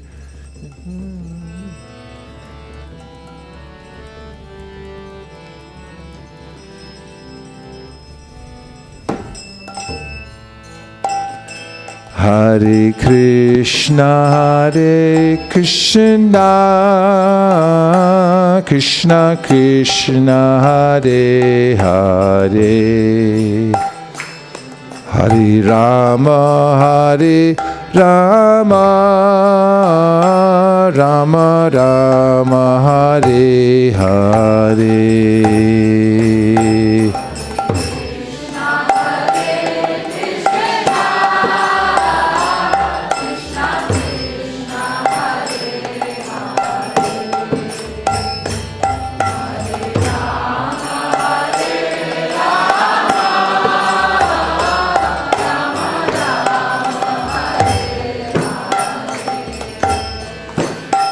Hare Krishna, Krishna Krishna, Hare Hare, Hare Rama, Rama Rama, Hare Hare.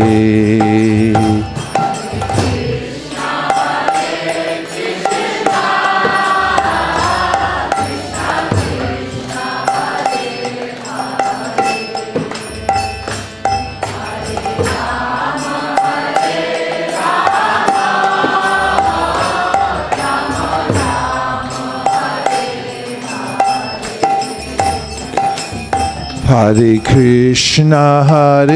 Krishna, Krishna Krishna, Hare Hare, Hare Rama,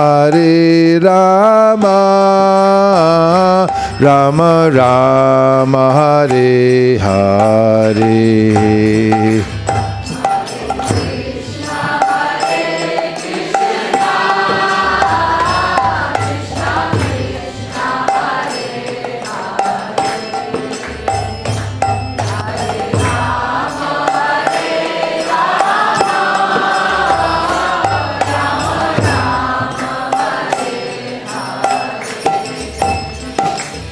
Hare Krishna,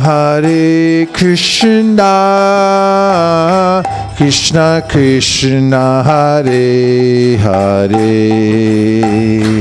Hare Rama, Rama Rama, Hare Hare.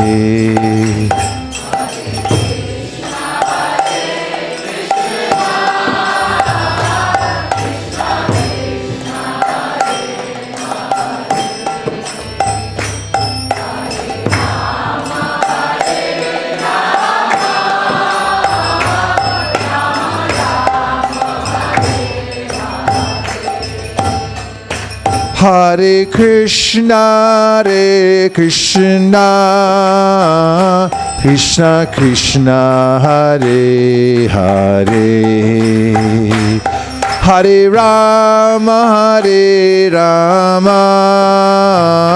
Rama Rama, Hare Hare. Hare Krishna,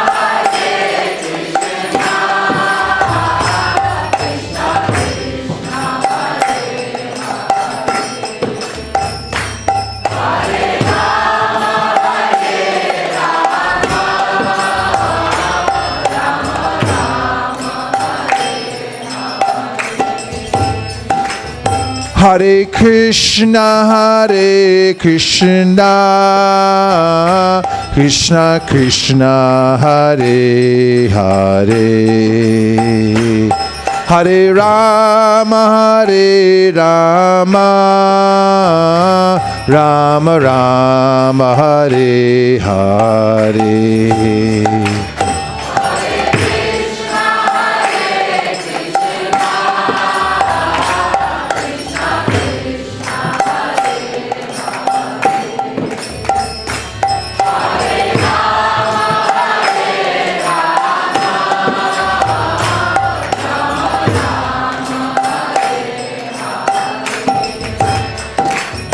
Hare Krishna, Krishna Krishna, Hare Hare, Hare Rama, Rama Rama, Hare Hare.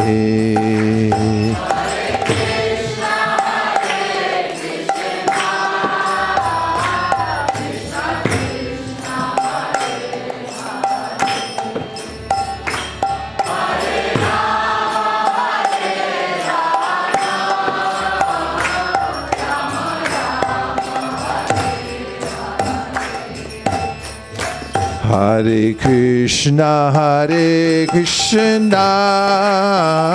Krishna Krishna, Hare Hare, Hare Rama, Rama Rama, Hare Hare.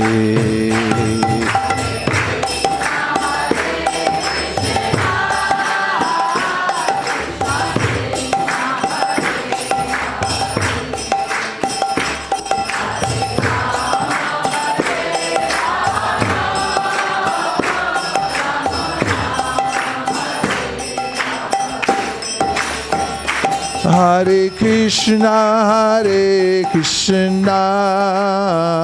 Krishna Krishna, Hare Hare, Hare Rama, Rama Rama, Hare Hare.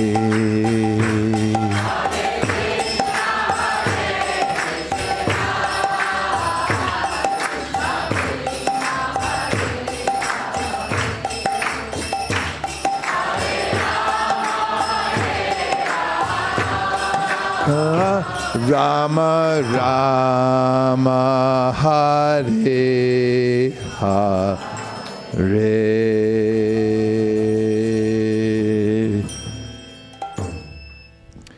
Now we're going to have an Arati ceremony, which perhaps it's the most beautiful ceremony, not just in Silicon Valley, not just in California, not in America,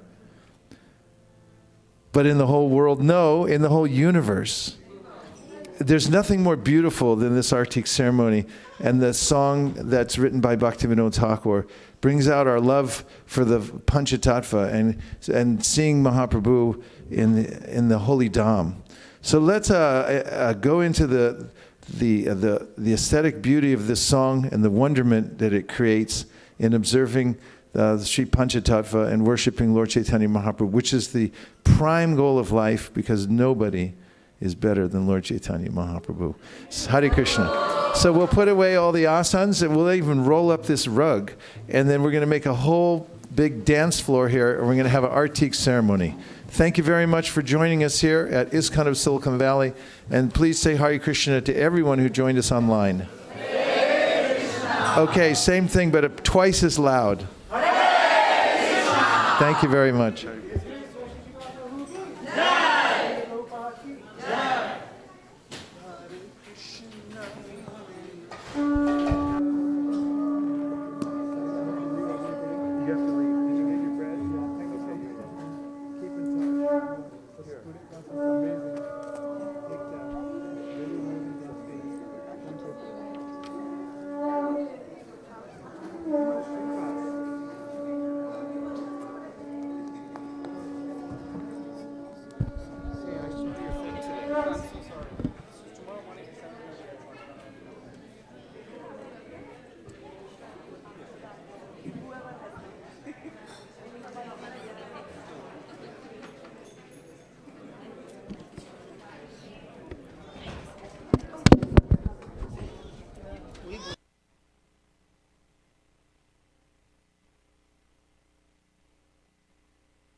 Hare Krishna, Hare Krishna, Krishna Krishna. Give me a little volume back there, would you? Namo Vishnu Padaya Krishna Preshaya Bhutale Srimate Bhakti Vedanta Swami Iti Namine.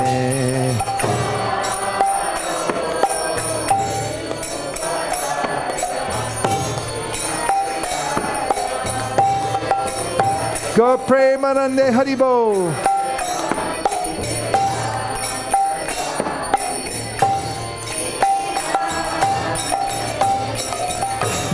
Namaste Saraswate Deve Gauravani Pracharine Nirvishesha Shunyavadi Pashatyarishatarine.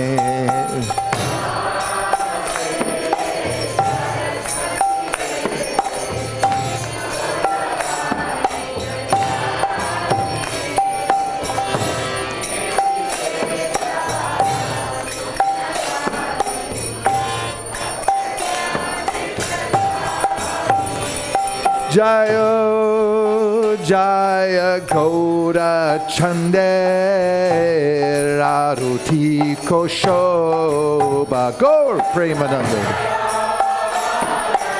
Jai Shri Chaitanya Mahaprabhu Ki Jai. Ki Bhajayo Jaya Gaura Chande Arati Koshoba.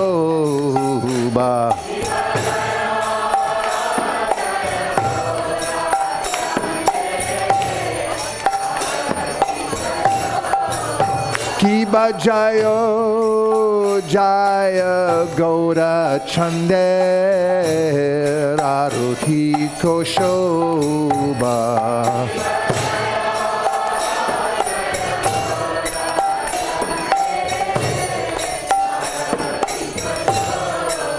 Ki Bhajayo Jaya Gaura Chande Arati Koshoba.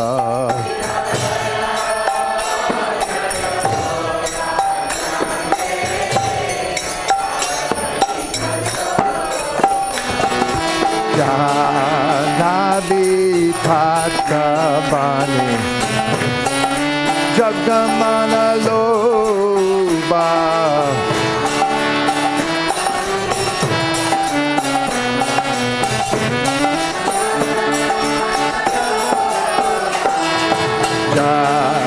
Janavi Katkavani Jagamana Loba.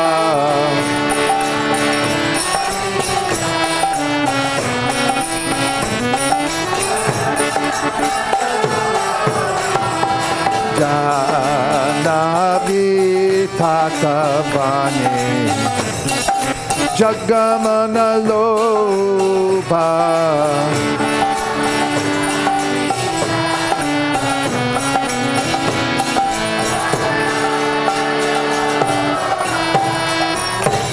Jagajanamana Loba.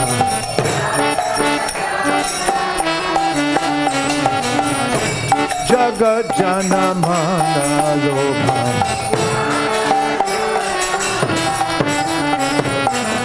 Gaurangera Rotik Shobha. Jagajanamana Loba.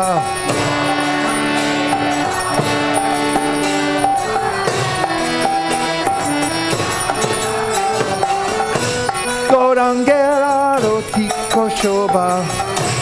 Jagajanamana Loba.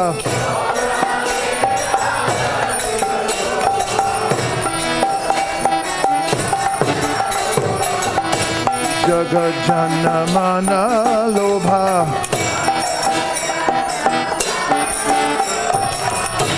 Jagajanamana Loba. Haribo, Haribo. Hari Bol, Nitai Gaur Hari Bol.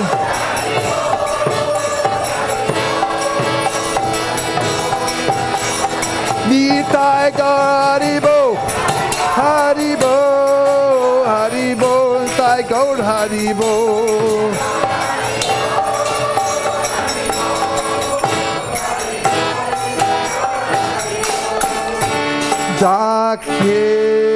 Dakye Neni Tai Chan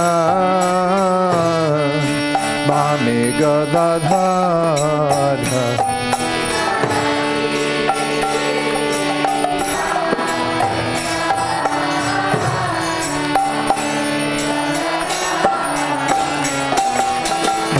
Ikate Advaita Srini Vaschatradara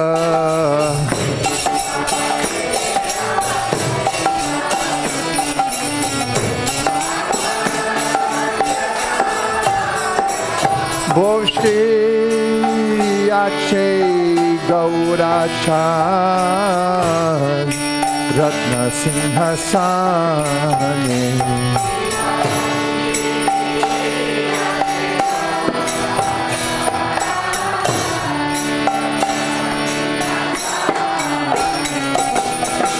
Arati Korena Brahma Adi Deva Gane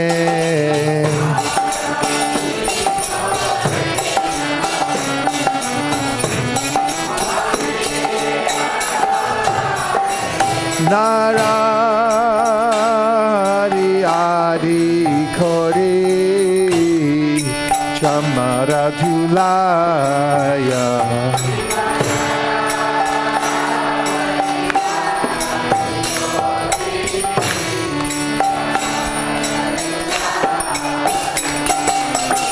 Sanjaya Mukunda Basu Koshari Gaya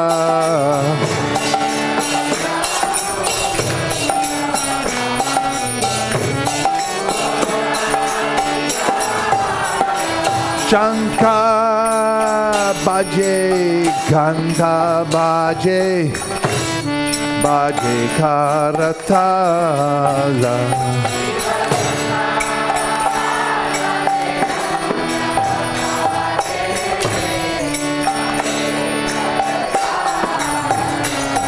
Shankha Baje Gandha Baje Baje Karatala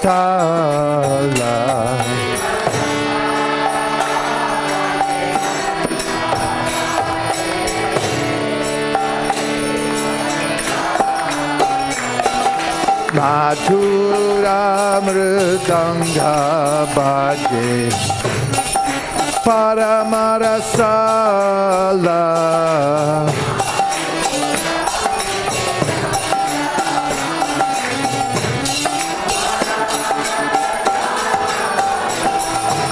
Madhura Mridanga Baje Paramarasala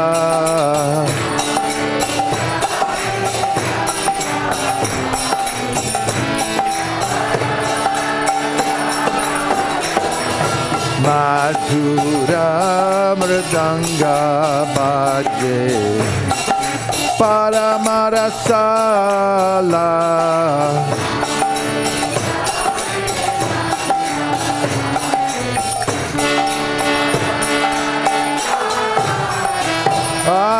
Madhur, Madhur, Madhur Bhaje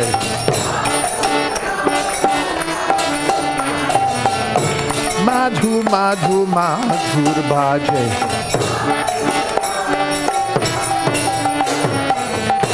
Shankha Bhaje, Ghanta Bhaje Madhur, Madhur, Madhur Bhaje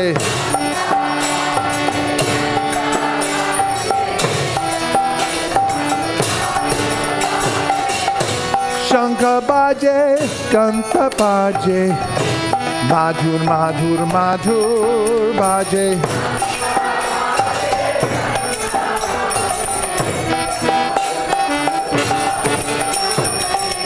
madhur madhur madhur baje. Oh, madhur madhur madhur baje.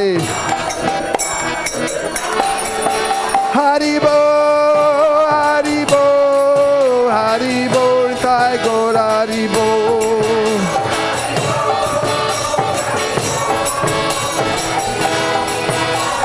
Nitai Gaur Haribo, Haribo, Haribo, Nitai Gaur Haribo.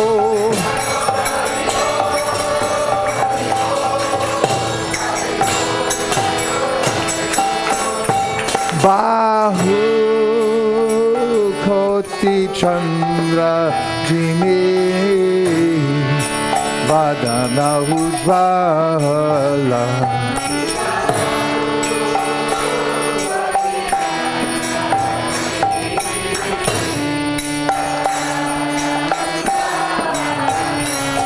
Bahu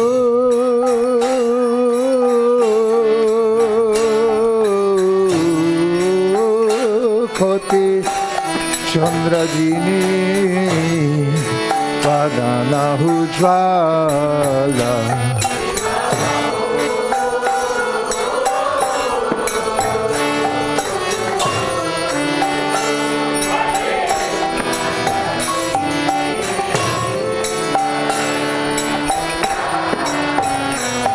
Bahu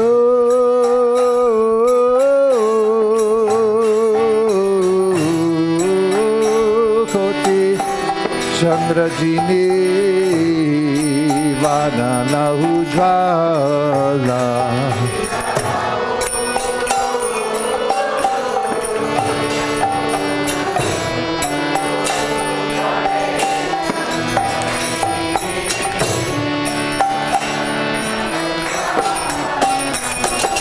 Kala Deshe Vanamala Kore Jhalamala.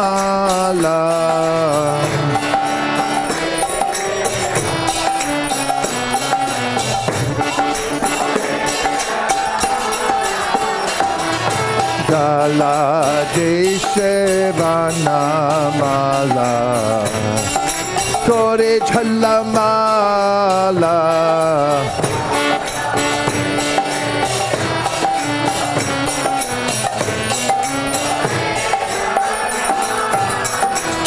Shiva Shuka Narada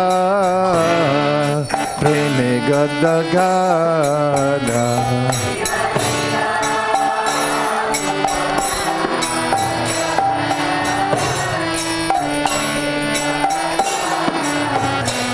Shiva Shuka Hey Narado Preme Gadagada.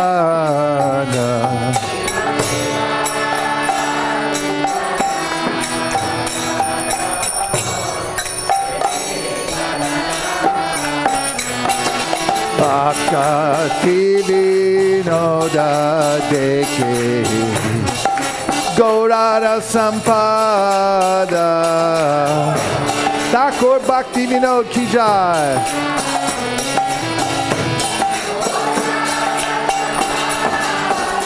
Thakur Bhakti Vinoda Deke Gaurara Sampada.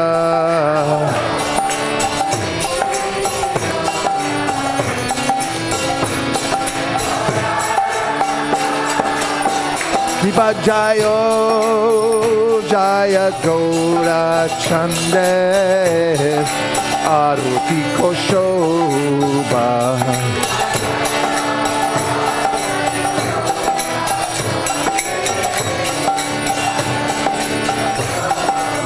Kiba Jayo Jaya Gaura Chande Arati Koshoba.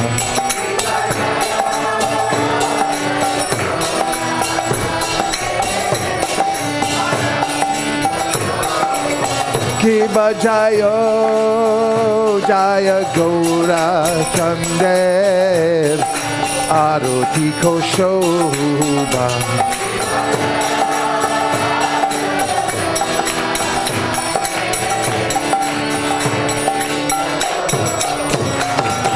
Jana Vikatavane Jagamana Loba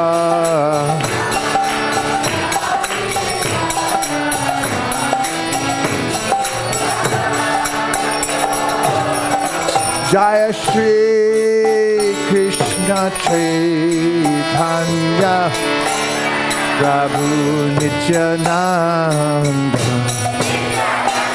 Shri Advaita Gadadhar Shivasari Gaur Bhakta Vrinda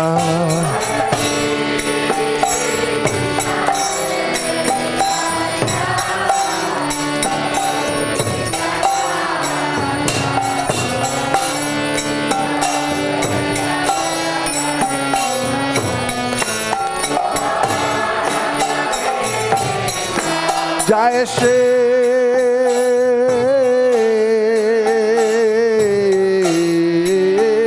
Krishna Chaitanya Prabhu Nityananda Shri Advaita Radha Shivasari Gaur Bhakta Vrinda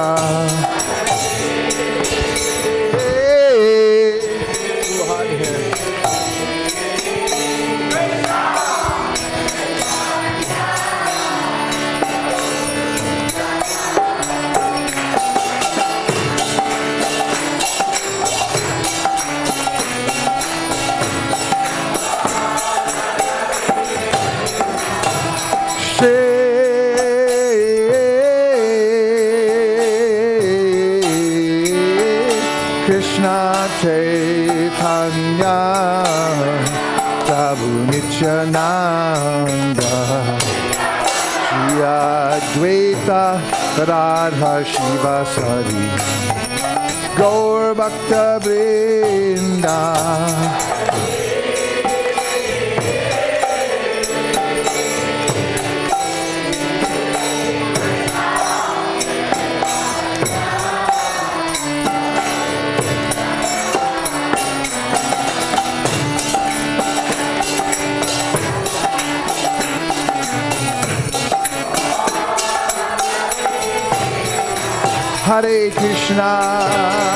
Hare Krishna, Krishna Krishna, Hare Hare, Hare Rama,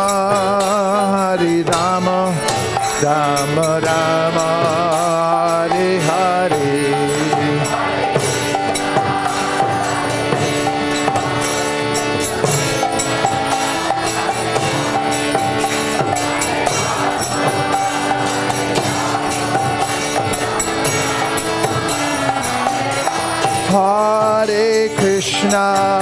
Hare Krishna, Krishna Krishna, Hare Hare, Hare Rama, Rama Rama, Hare Hare.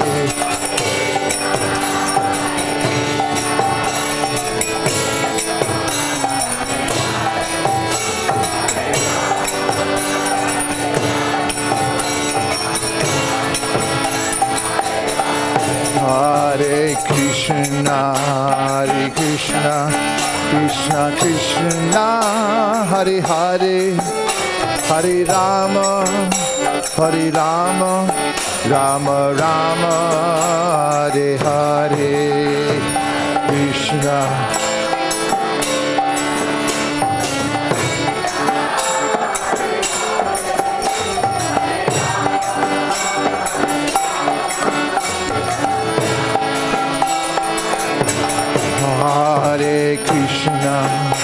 Hare Krishna, Krishna Krishna, Hare Hare, Hare Rama, Rama Rama, Hare Hare.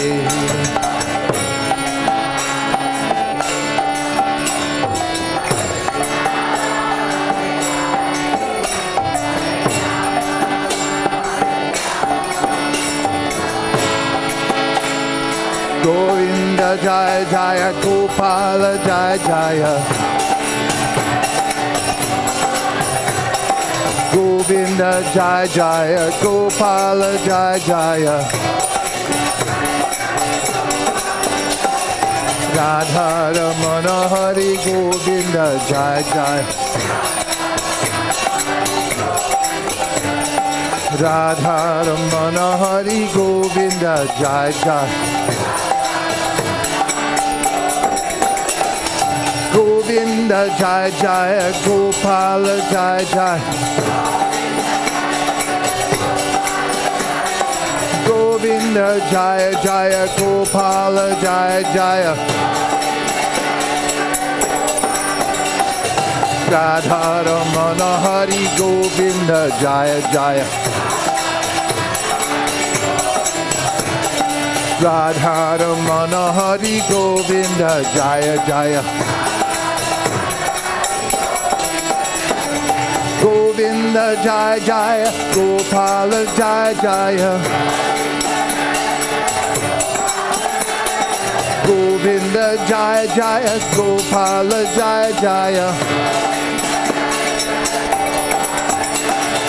Radha Ramana Hari Govinda Jaya Jaya, Radha Ramana Hari Govinda Jaya Jaya, Govinda Jaya Jaya, Gopala Jaya Jaya, Govinda Jaya Jaya, Gopala Jaya Jaya, Radha Ramana Hari Govinda Jaya Jaya, Radha Ramana Hari Govinda Jaya Jaya,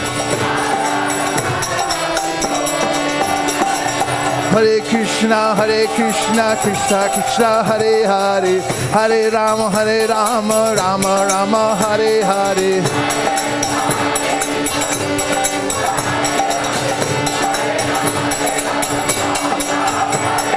Hare Krishna, Krishna Krishna, Hare Hare, Hare Rama, Rama Rama, Hare Hare.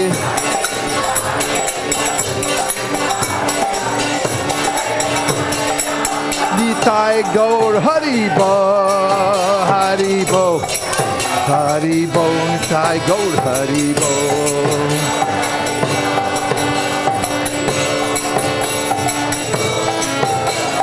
Nitai Gaur Haribo, Haribo, Haribo, Nitai Gaur Haribo.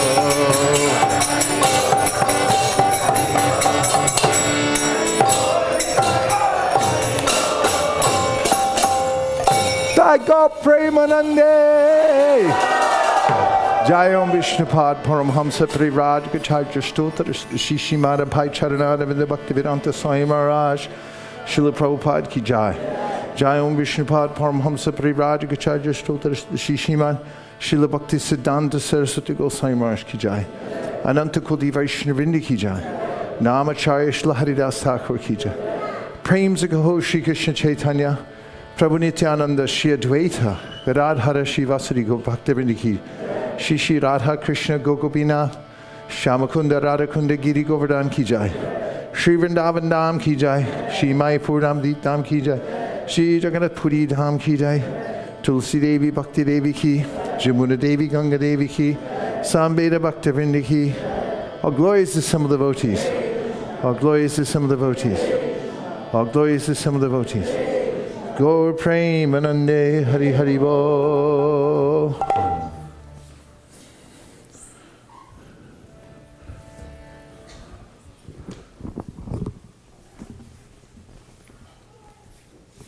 Babaji, how's your voice? Can you sing? Yeah.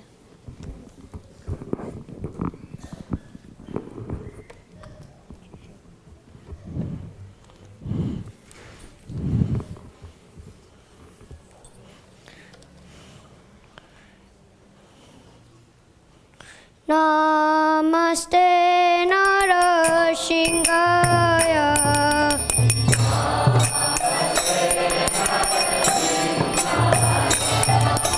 Namaste Narasingaya.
Hare Krishna, Hare Krishna, Krishna Krishna, Hare Hare, Hare Rama, Hare Rama, Rama Rama, Hare Hare. We welcome you all to this edition of the Wednesday night Bhagavad-gita class at ISKCON of Silicon Valley. Thank you all for coming. I know it's a big day, but it's good to have you all. So let's give a big round of applause to all of you. And also to the audience joining online. Haribol. Today's discourse was brought to us by His Grace Vaisheshika Prabhu, and let's express our gratitude and thank him for the stimulating and enlivening discussion on Bhagavad-gita. Hare Krishna. Haribol.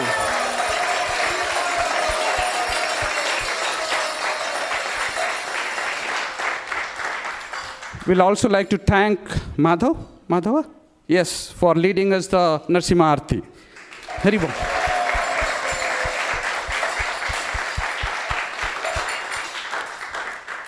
So I see a lot of some new faces here. So if you have any questions, please don't hesitate to talk to us. You can either talk to me. My name is Shri Gopal Das, or Hanspriya Mataji, or Bhaktin Shraddha. Shraddha is here? Okay, so thank you. And coming up, announcements. So we are so fortunate in the month of July that His Grace Vaisheshika Prabhu is going to lead us into the rest of the programs. And we have a very enlivening programs coming up, starting with Japa Circle at 6 a.m. Saturday morning. Did anyone miss out the Japa Circle? Or have you not heard about the Japa Circle? So this is not to be missed opportunity. Once you attend this, you will never be the same. So we highly encourage you to please join us at 6 a.m. Saturday morning for Japa Circle. Haribol.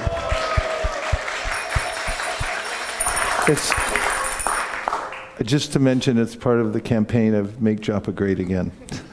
Hare Krishna.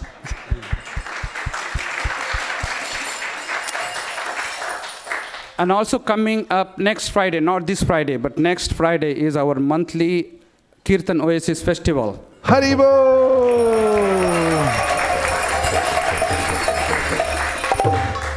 And also, did you notice anything new last Sunday here at ISV? Yes.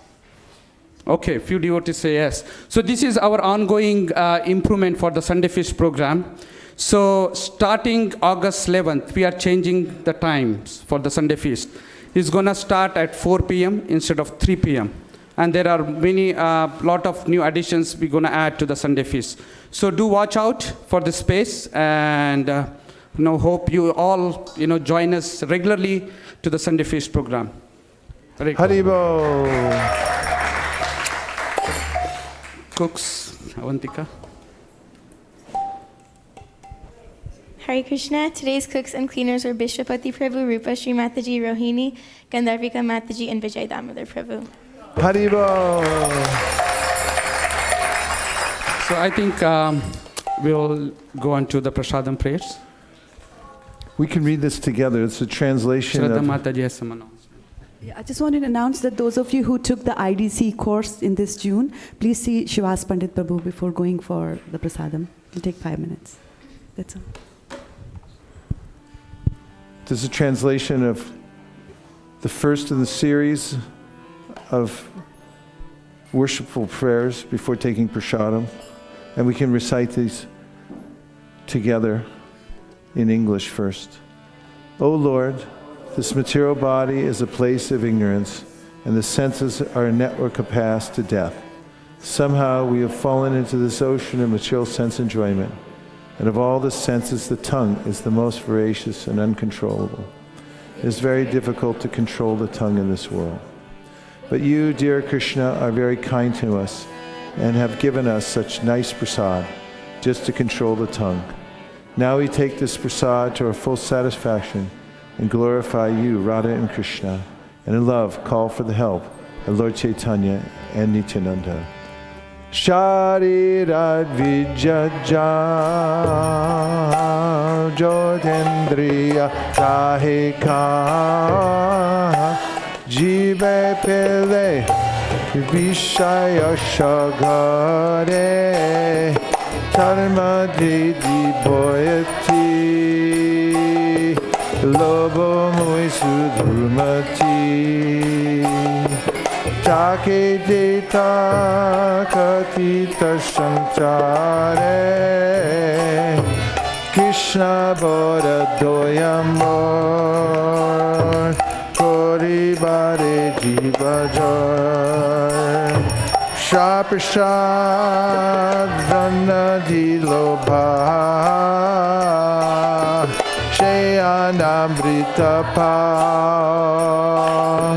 Radha Krishna Gunaga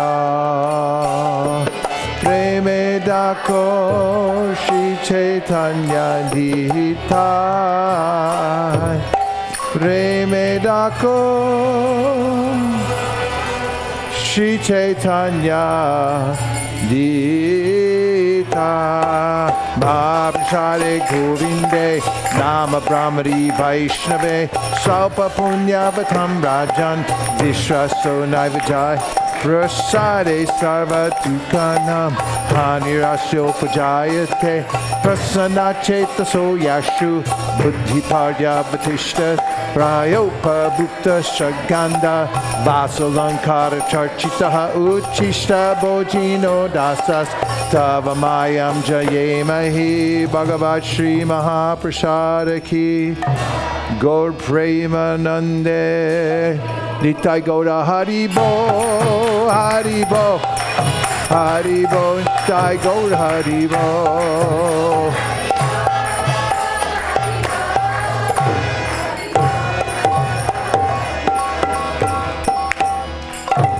Please come take prasadam. Thank you very much. Hare Krishna.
Sicer. Thank you so much.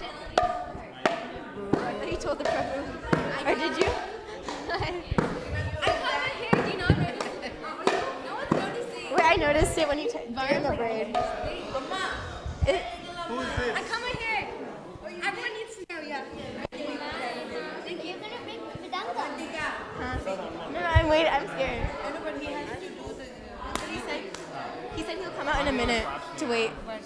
Yeah, like It's okay. It's okay. 8:45. 8:45. 2 minutes, and then if not. Hare Krishna.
Next.